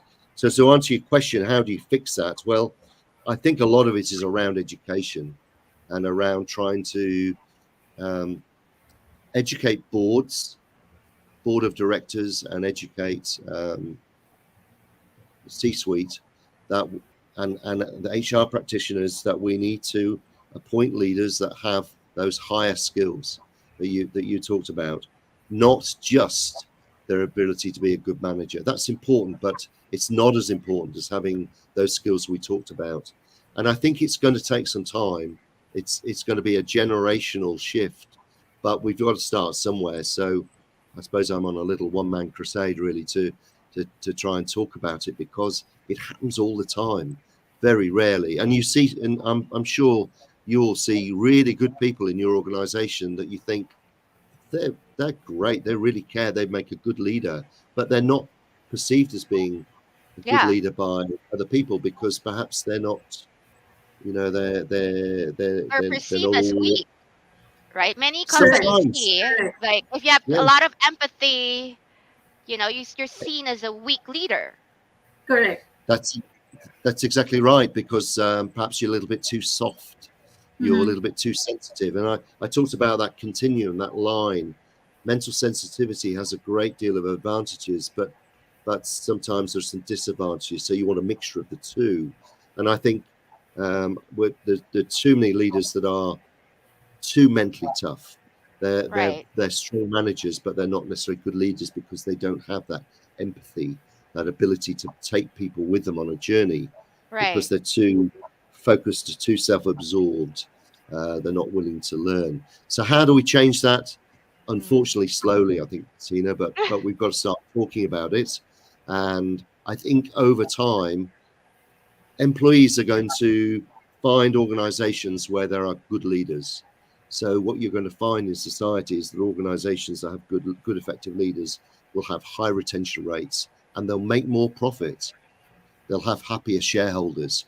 So there'll be a link between effective leaders with the higher qualities you talked about and company profits. And once we achieve that and people can see there's a clear link, then we'll make a real difference. Paul, you've been everywhere, right? Like you've been based in like Europe and in Mhm. Asia and in other Yeah. countries. Given that these qualities are so valued in leading organizations or institutions, why aren't we teaching our kids more of that? Like you don't see a lot of like courses about, you know, like Bachelor of Science and like respect or empathy or integrity. Not we don't talk about it enough. We do have like Bachelor of Science of Accountancy or economics or like Yeah. communications, but not about how to be a good leader. But it's No, so that's right. important. It's so It's important, right? it should be mainstream. It should be the first thing you learn. Yeah. But it's not. I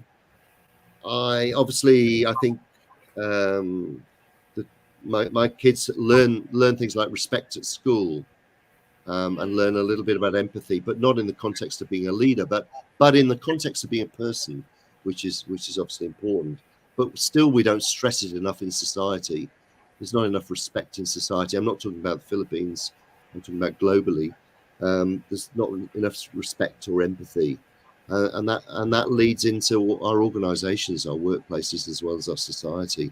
So how do we change that? How do we do that? Yeah, how can companies or HR Yeah, introduce such concepts to not just the leaders but even the employees? Because who yeah, doesn't want more humility, integrity, yeah. respect, empathy? I mean, it's not just a leadership thing, it's an everybody thing. Absolutely, yes. Well said, Tina. It is. So I think it's an awareness thing. It's making people aware of the benefits of these qualities in every person as well as our leaders. It's like a smoke. It's like smoking. You don't stop smoking until you or stop smoking in the society until you educate people as to why it may not be advantageous to smoke individually as a society. Now that's a generational thing, and there's some societies that are further along the curve than others, and I think it's the same with this leadership development. It takes time, but we've got to start somewhere because we want leaders and employees with the qualities you talked about. And it has to come from all from different parts of the society. It Yeah, Leadership within the workplace has to be something that the leaders themselves, they have to start that. It's not something that would start from the rank and file employees. Also has to be something that even our own schools promote, our own universities promote, our own government promote. um, yeah, it's not something that only one area of the society is responsible for. agreed. It's a combination of a lot of factors. So it will really take time.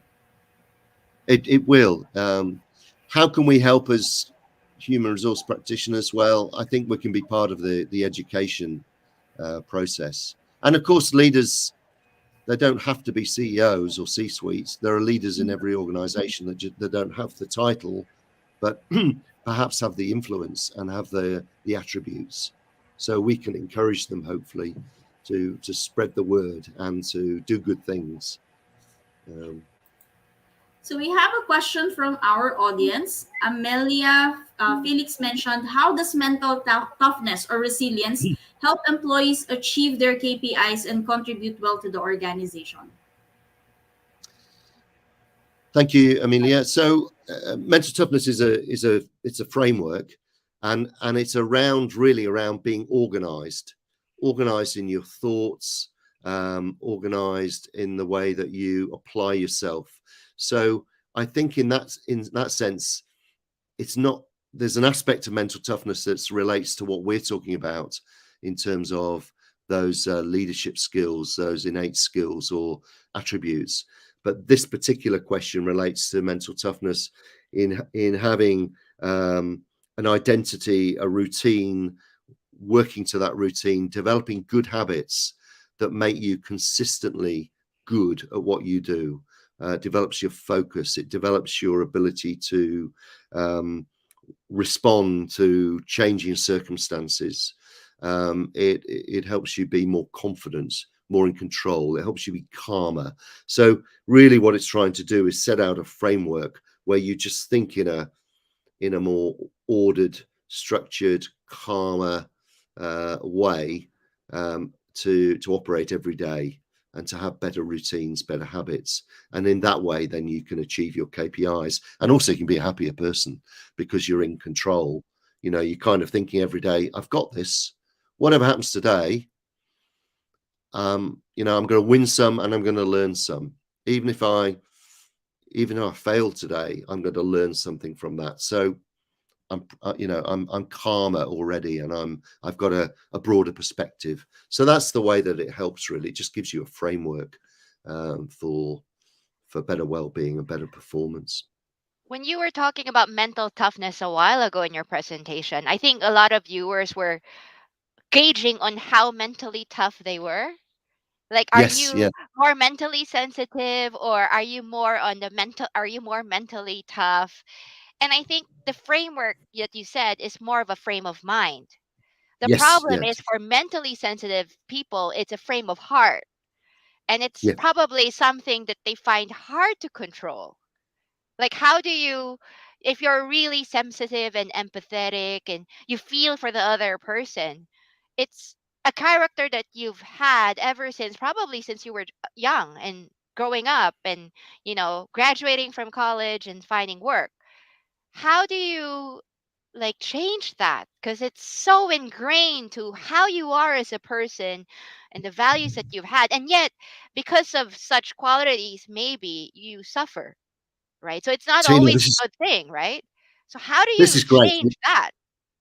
Great. You don't change it. That's the main thing. You recognize it and you protect it with a framework, which Mm. which is the mental toughness framework, but you don't change it. It that Oh, okay. that's who you That's are. not a complete. That's not the way to look at it. You have to No, go no, ahead. no, no. So I think the first thing is this self-awareness, understanding, well, who am I? What have I got that are my Mm. strengths, and what have I got that doesn't quite work for me?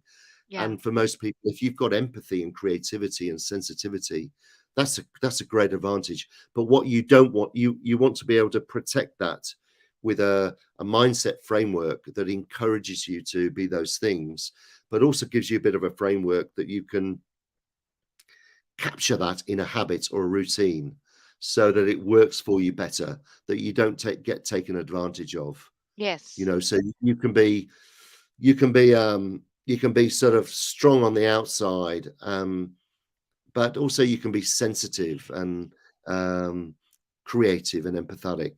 That's the challenge for a leader, that often a leader has an ego, and it's mostly men, unfortunately, that you Yeah, want to I agree. protect.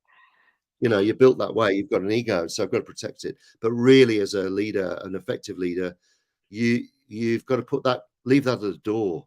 You've got to be strong, but fair and firm. But you've got to have that empathy and integrity, those soft attributes. So it's really a combination of the two, Tina.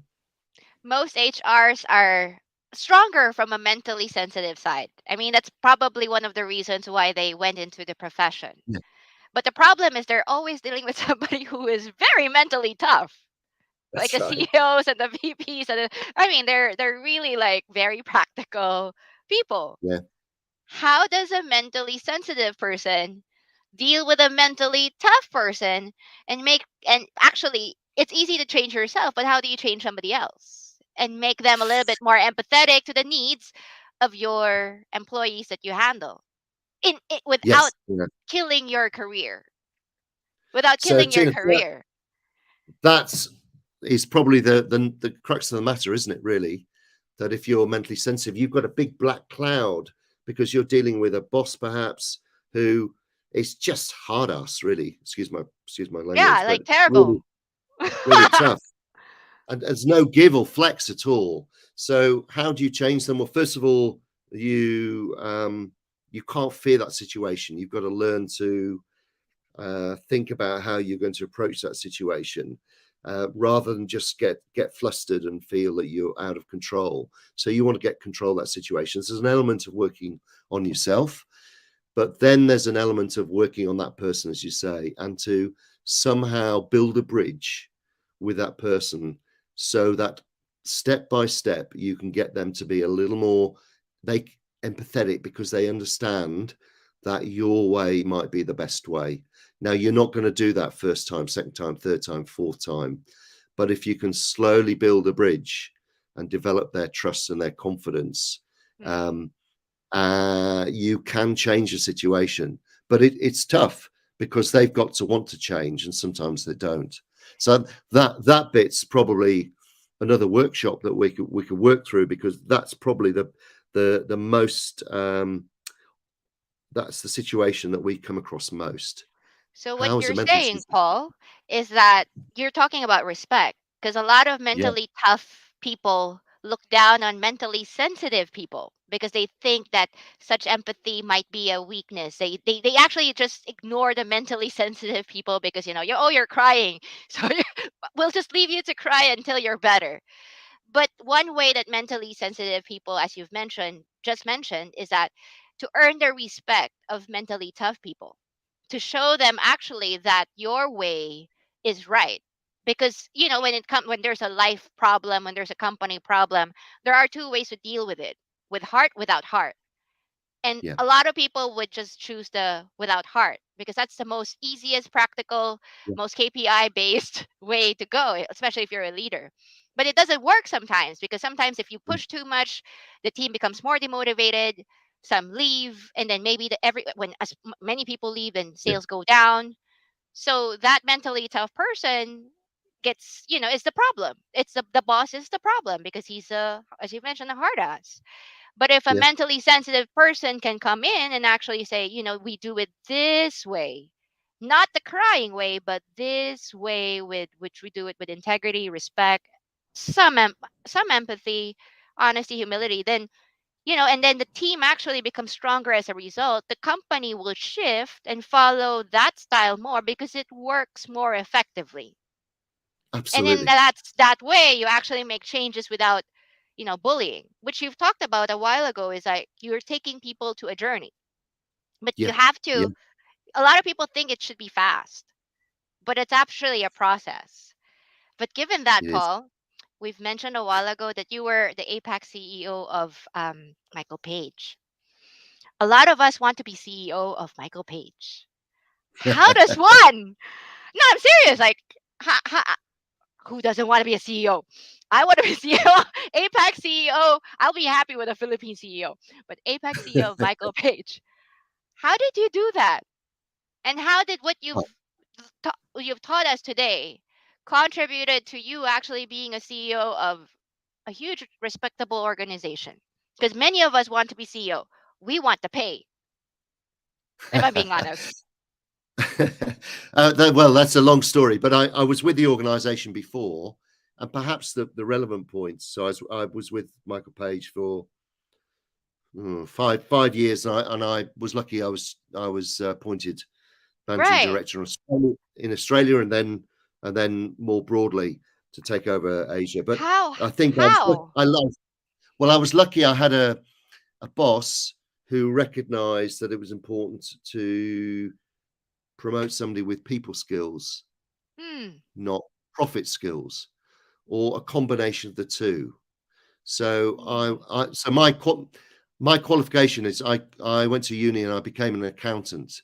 So I'm a qualified accountant. So I think there was a perception perhaps that I'm all about the numbers, but I think Yeah. luckily he saw that I'm reasonably people orientated. So I listen. I really love to understand somebody's situation and their motivation, because I think it helps you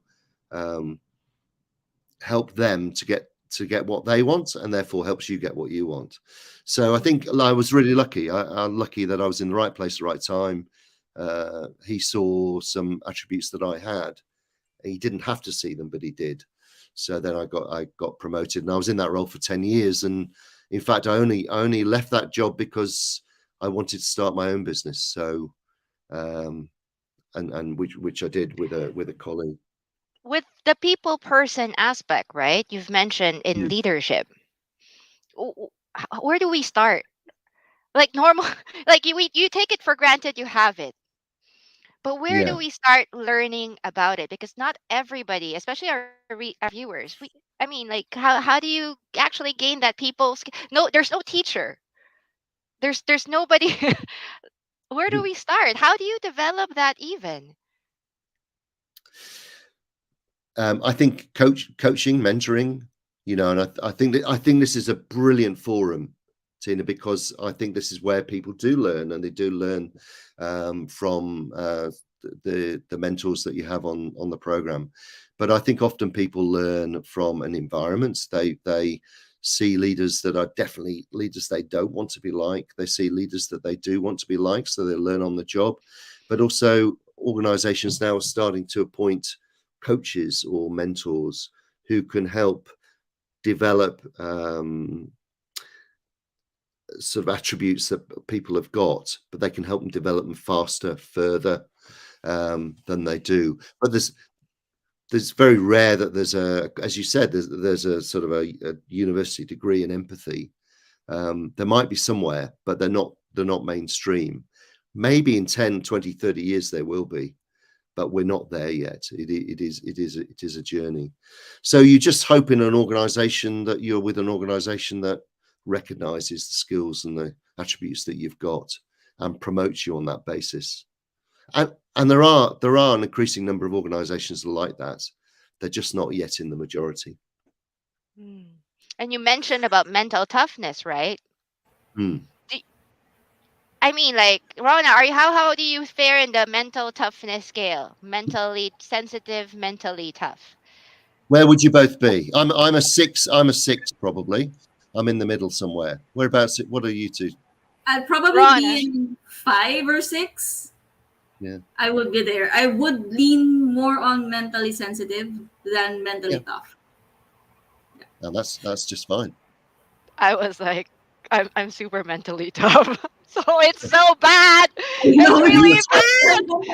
Yeah, really bad. I was like, oh, this is bad for me. Okay, how do mentally tough people learn empathy? I love people, okay? I love people. I love interacting with them. But I just, I empathize in a mental way, if that makes any sense. I know what a person's going through. I do projects or actions that help people with their problems, but I don't feel their suffering. I know they're suffering. That's why I help them. I actually help them alleviate. For example, if I know this person has a personal problem, I don't feel for that person, but I will do things to make sure I'm better than a friend, because I actually solve their problem for them in a way that makes them, but I can't feel that part. So any advice for a very mentally tough person to be more mentally sensitive? Well, you've got the first stage of empathy, which is you understand the perspective. Yes. Yeah. But to go all the way, you've got to put yourself in their shoes. You've got to make some changes on the basis of that understanding. So you've probably got the first part, but not the other parts. Yeah, I got everything else. I got the problem solving part. I help my people very, very much. I solve their problems even before they start. Yeah. I actually take a step before, but the crying I can't do. I can't do. So if there's a calamity, if their house floods, my next solution is like, okay, where am I going to put you? How am I gonna shelter? How am I gonna give you food? Yeah. How do we actually help your community? How do we organize like the outreaches? It's very there's not a lot of like my heart is crying. There's nothing about that. For me, it's not about like even with my kids, like if they fall and they cry, they're crying. Okay, so this is what we're gonna do. Very solution, which is a bit the opposite of what you're talking about, Paul. It's also a problem. That's a good first step. You don't need to cry all this. You don't need to cry. No. Yeah. You're helping people. I think it's understanding where they're coming from and showing them that you understand, showing them that you care. So you're showing them that you care. Yeah. You're just showing it in a different way. You're showing it in a practical and effective way.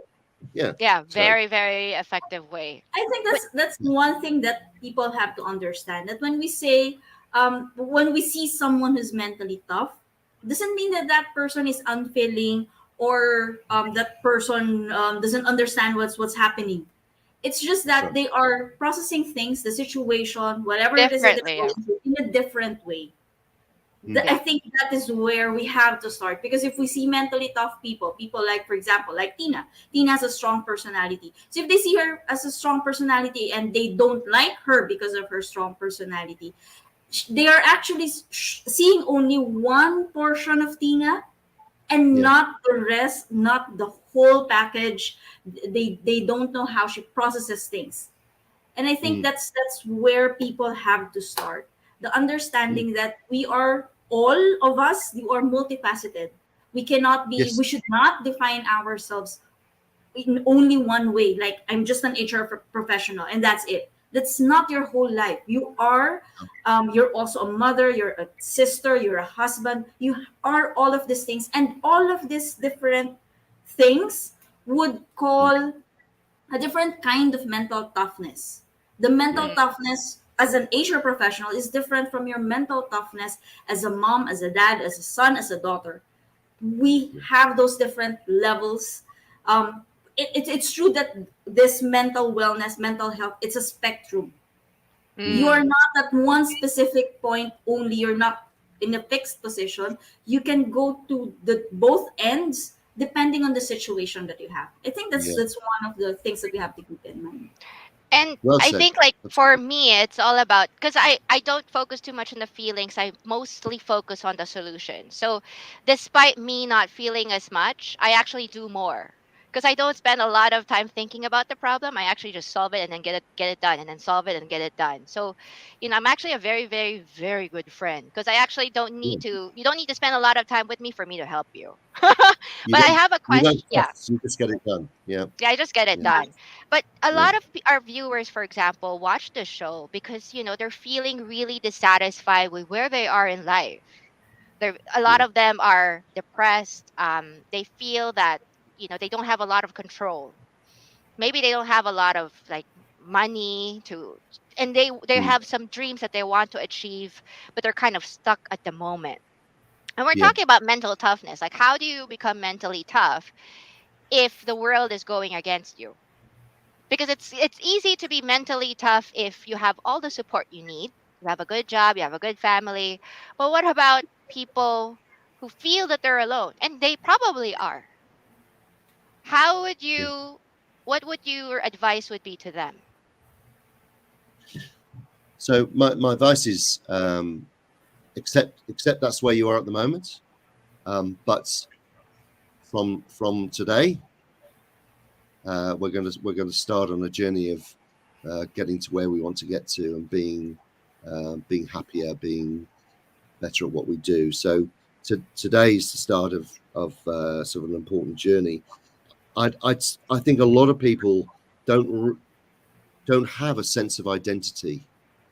They Mm, don't understand really who they are. They can't describe themselves. They don't know what motivates them, what drives them. They don't know what their dreams are, their vision, their passion, their purpose. So I think to start with, everyone should do this anyway, and almost revisit every year or so, but just understand, right, well, who am I, and why am I in this situation, and then start to learn that you do have control, not of everything, but you do have control over some things. And so that Yeah. might be as trivial perhaps as what time do I get up, um, and how do I fill my day, what's important to me, what brings me joy. Just answering some basic questions about things that you can control. And once you start controlling those things and you make things happen, you start to get a sense of satisfaction and a sense of momentum that I'm moving forwards, because I'm getting up at 7 every day, and I'm going for a walk. I'm getting fitter, mentally fitter. I'm getting physically fitter. I'm doing this, and this. So you get into a good routine. You've got some bad habits, so I'm going to stop those bad habits because they're bad for me. Perhaps I drink too much, I smoke too much, perhaps I hang out with the wrong people. Well, you've got to make some decisions around things that are going to be good for you, not bad for you. So that's a long answer to a short question, Tina, but I would say you can make a difference, but you've got to start somewhere, and you've got to start today, and you've got to start with, well, who am I, and do a lot of work around who do I want to be? Who am I now? Who do I want to be? How do I get from here to who I want to be? And there'll be a series of things that you can sort of work out that you've got to do. And often it's around dropping the bad habits and developing some good ones. Rona, how do you help people because you meet a lot for different groups, right? And Mhm. you've met all these people who seem to be lost. How do I help them? Yeah, no, I mean, like, how do you keep Help my sanity. Well, how do I help not to them? be affected. Well, with helping them, I usually, just like what Paul mentioned, you have to start now. You start small. Start with whatever it is that you can control now, but you have to Yes. start now. Because if Yeah. you keep putting things up for tomorrow, then it will still be the same story day after day. So start with something small and then build on it. And then don't be too hard on yourself. Sometimes days would be you'd have a good day, everything's going fine, you're able to do your 10 things to do for the day, and some days you're able to do only 9, and that's perfectly fine. Start Yeah. again, do it again, repeat it. Repetition is the key, because once you repeat something, it becomes a part of you, and then you'll come to a point where it's not a chore anymore. It's not something that you have to remember anymore. It's just something automatic for you. So that is what usually I tell people. Start something, anything. Even though it's very small, at least you're starting something now. Now, Yeah. how do I keep my sanity? I also do the same thing, and I keep telling myself always, this too shall pass. Mm. If Yeah. it's a good day, it will pass. So I mean, I need to be ready if it passes. And if it's a bad day, it will pass. It will end. I will have a good day tomorrow. Tomorrow's another day. So that way, I keep myself grounded. And I Yeah. always, like what I mentioned earlier, I always tell myself, there are some things that I can't control. There are some things I don't know. There are some things that I do know. So I'll work on whatever it is that I do know. And then probably whatever it is that I don't know right now, at some point I will get to know that. So that keeps me pushing myself forward and making sure that I have my sanity intact. And I try not to be too hard on myself. If I Yeah. see myself, if I feel that I'm getting sad and getting depressed, I just tell myself that it will pass. You've done something good yesterday, probably tomorrow you'll be able to do something good again. So that's what I try to do. What about you, Mentor Tina? Well said, Uh, Rona. Well said. I'm the mentally tough one. I don't think about it too much. Yeah, I I know. seriously really don't think about it too much because I think like when we start diving into our problems, it's a rabbit hole of depression that ends in depression. Because if you look at your problems as a whole, it you will feel useless. You will feel helpless because it's way too much than what your brain can True. accommodate. So what I usually do is I just don't think about it. Uh, If I have a Me and my problem, kids are I don't opposites. really think about it at all. If I'm taking a shower, I'm just showering. If and then I'll watch something that's very chill. I only think about the problem when I'm solving it. So Right. that's one way. That's a mentally sensitive Yeah, way. yeah. This is the mentally tough way that I actually don't think of problems until I'm actually solving the problems one by one. And when True. I do it, I sit down and then I solve it very short. And then after I'm done with it, like next thing, oh, what am I gonna eat? So Yeah. it's not something like if it's very good in compartmentalizing, which I think is very rare for like females because men are more like that. Females don't usually you bring your feelings along with you. I actually don't feel when I'm walking. I don't feel anything. It's like, oh, it's raining, which is a bad thing to be. Sometimes some people will say, are you for real? Because it's not very normal, but it's also one way for me to keep my sanity and to do the many things that I do. Because if you Yeah. really look at what you need to do and you allow it to wash over you, I must admit it's too much for Yeah. anyone, not just for me. But Mm. Paul, I wanted to ask you with regards to your international experience. You were APAC CEO and you looked at different countries and how different managers were.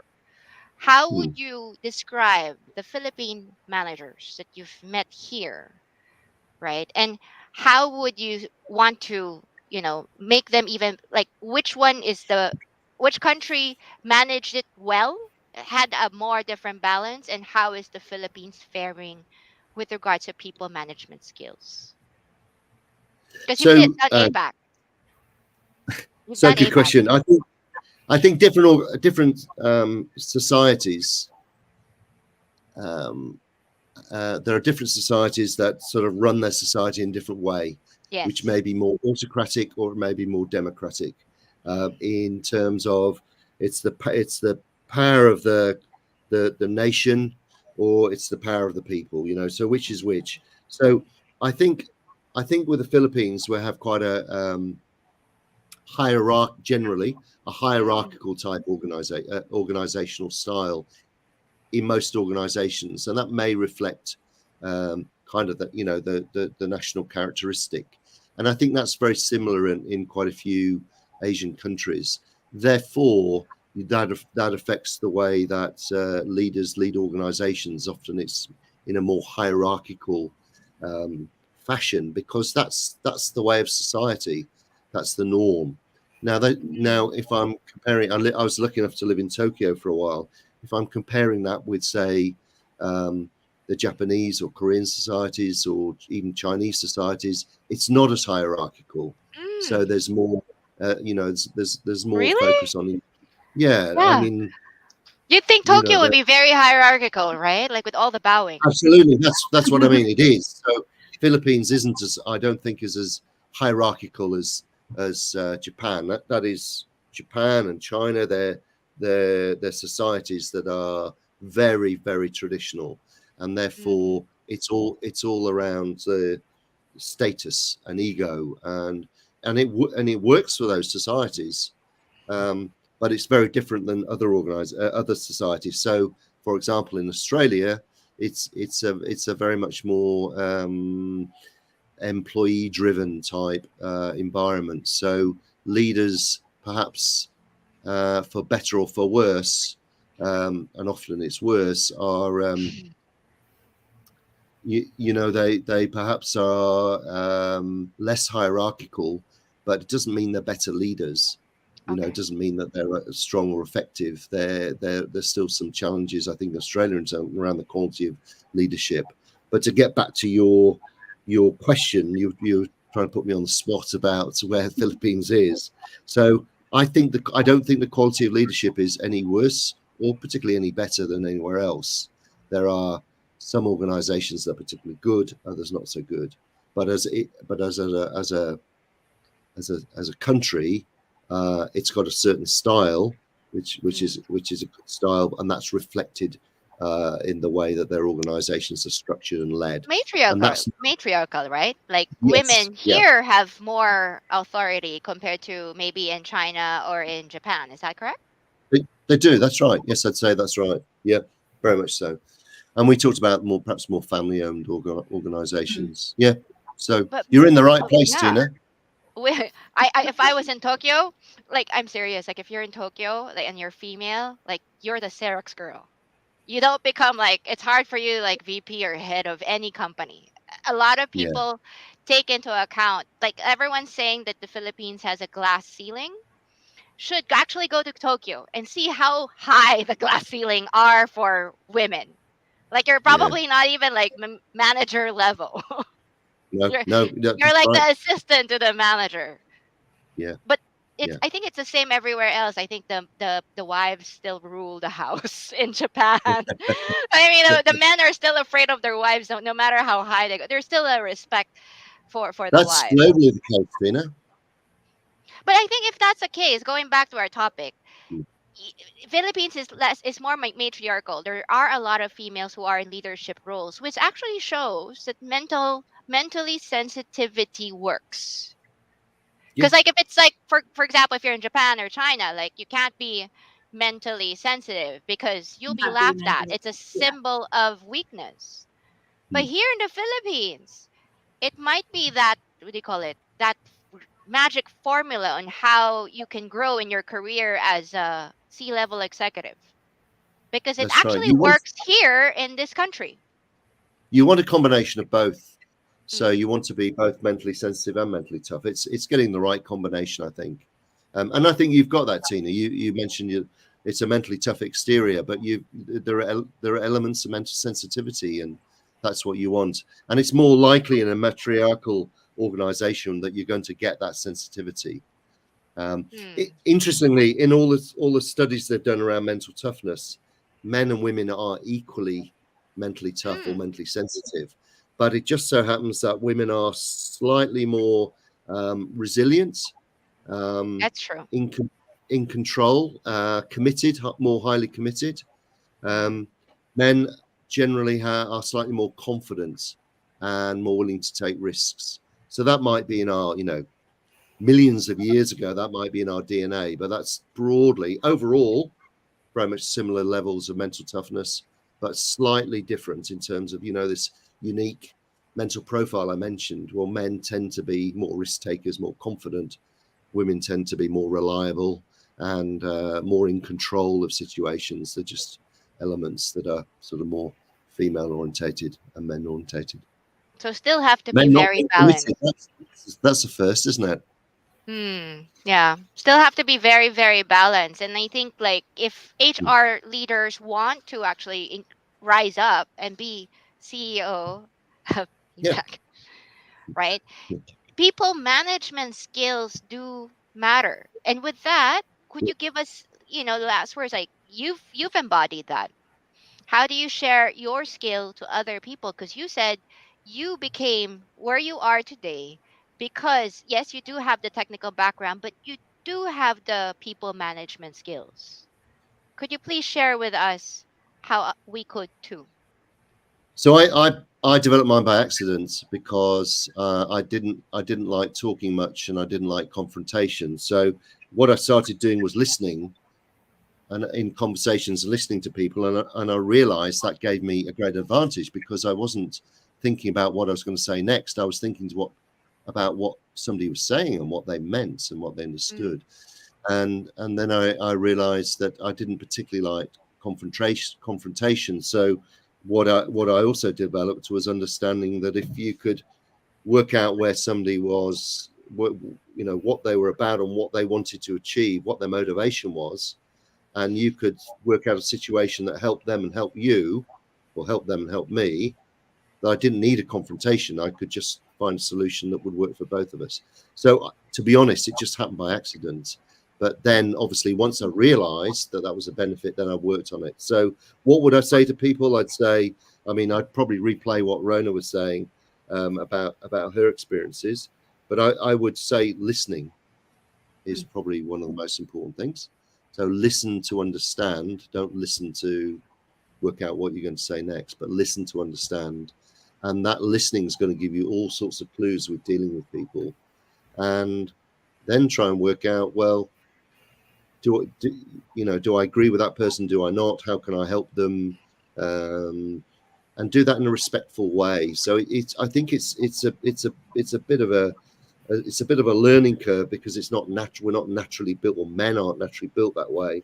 But I think, but start by listening. That's what I would say, and then go from there in terms of understanding where the other people are coming from, and can we both benefit from this situation by going along a shared path. One of the viewers complimented you, Paul, and by saying, excellent presentation. Thanks for the information. This is from Isaiah Kiangwei, and he agrees absolutely true with a lot of things that you've said. We're almost near at the end of the show, so we'll now collect last words. Paul, please give us your last words or last message. Plus, please promote your site as well. And then that's me, and then Rona will end. Okay, thank you. So very quickly, thank you for the opportunity. Really enjoyed our conversation.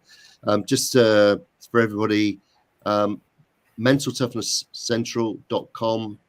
Please visit our website. It's really around personal development. Sign up for free coaching, group coaching. Sign up for our free courses. We'd love to have you on board. Thank you, Tina. Thank you, Rona. Really enjoyed the conversation. Thanks. And you have there's an event on Thursday, is that correct? That will be in May. Next 26th, Thursday. Is that correct?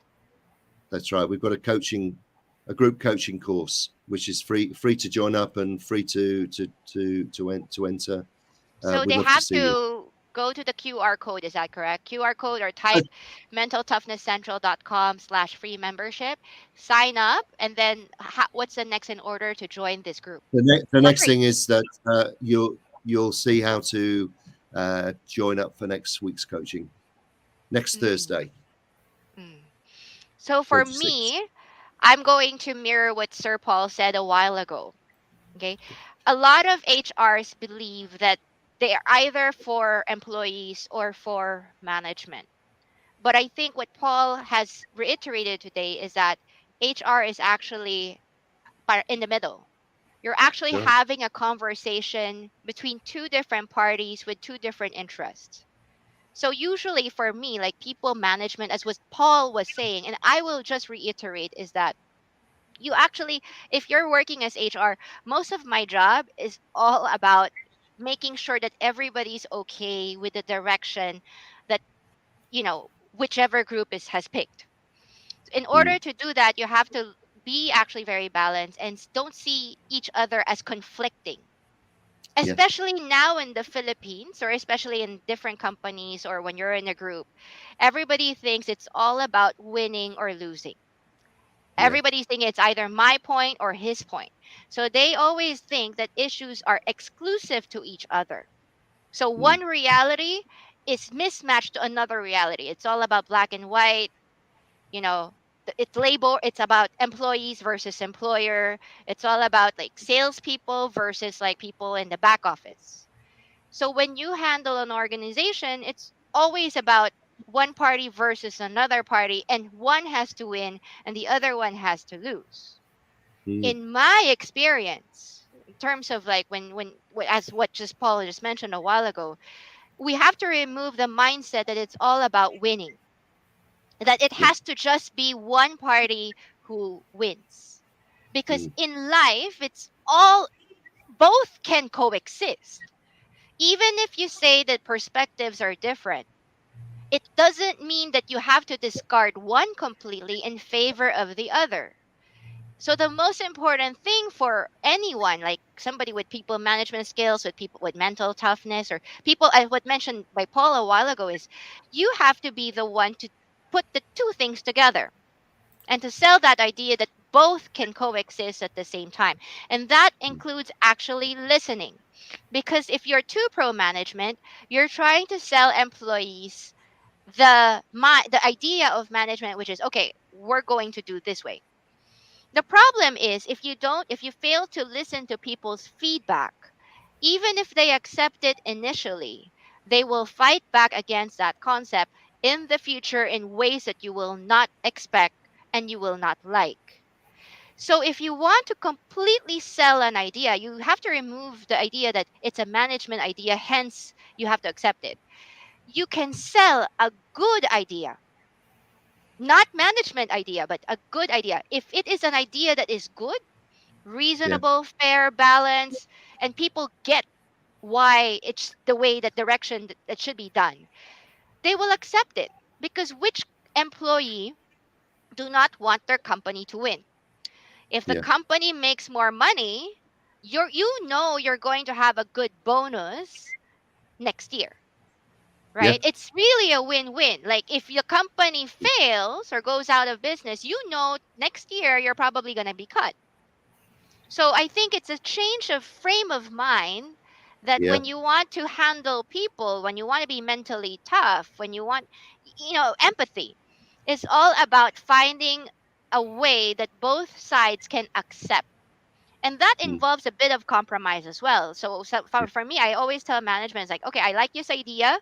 I've listened to this. You have to be balanced in not taking a side, Mm. but you don't take a side except for the right side, because there is usually a right side. Yeah. And it is something that if you talk to management or you talk to employees or whatever, and yes, I have to market mentally toughness here. That entails a bit of mentally tough, a bit of aspect of mentally tough. Yeah. Because it's so easy for us Filipinos to be carried away by our emotions, especially when somebody cries in front of you. When Right. somebody starts talking about their family, you Mm. know, when you talk about retrenchment, which we talked about before, is Mm. when a person starts crying with you, it's like, "Paano na ako? What about my family? I still have like mouths to feed. I don't know anything." Well, you have to look at it this way: is that you have to approach it with a lot of love, sincerity, empathy, and kindness. But if you don't cut people at all, the business might have to be gone by next year. Yeah. So there has to be a balance, mentally toughness, mentally sensitivity, and I'm glad that Paul is here to open that type of conversation. Because before today, we know this, but we don't define it and we don't start talking about it. And I think it's in this conversation that we make good leaders. Because we Right. went back before. It's like, how do you make good leaders? And it's actually in listening to the HR Cafe this session and actually like, oh, these concepts do exist. And how does it work for us now? And Right. how do we implement that in our organization? And Mm. if this type of webinar is something that we look forward to, that we learn, and I hope that you guys will watch and replay, I hope that everybody will sign up for the free registration to Paul's um, session, right? MentalToughnessCentral.com. Yep. Because I think there should be more about this that people can access for free if they sign up. So I hope everybody signs up to Paul's site. Rona, last Thank you, word. Sue. Yes. Okay, last words from me. Marami akong napulot from the discussion that we have today. I got a lot of good points, and it got me thinking. First things first, whether you are mentally tough or you define yourself as mentally sensitive, embrace that. Yes. Don't fight it. Just because you're the type of person is sensitive doesn't mean that you're a bad person or you can't be a leader. Embrace it, and then use that to your advantage. Embrace that, because mental toughness, like what Paul mentioned, is a journey. You don't get to be mentally tough just because you decided to be mentally tough. You have to go through certain processes in order for you to be mentally tough. You have to go through experiences, learning experiences. And while you're going through that, you need to know how to listen. Paul was correct when he said that listening is very important. When you listen with the intent of giving a reply, you don't understand what's going on. And it's hard to be mentally tough or even mentally sensitive if you don't understand what's going on, and even if you don't understand yourself. So listen, not just with the people around you, but listen to yourself as well. Understand who you are, because who you are will help you become mentally tough and mentally sensitive when the situation calls for it. If you don't know who you are, what your core values are, then you're going to have a problem. You don't have to fight who you are. You don't have to change everything about you, because your core personality, no matter what you do, it will be there and it will be hard to change. So embrace that, work on yourself, use that to your advantage, go through the journey. Okay, and if you feel like giving up, look around you, look for people who can support you. Talk to yourself in a kind voice, talk to yourself in a positive voice. Don't be too hard on yourself, and do anything, something. Control whatever you can control. Start working on it now.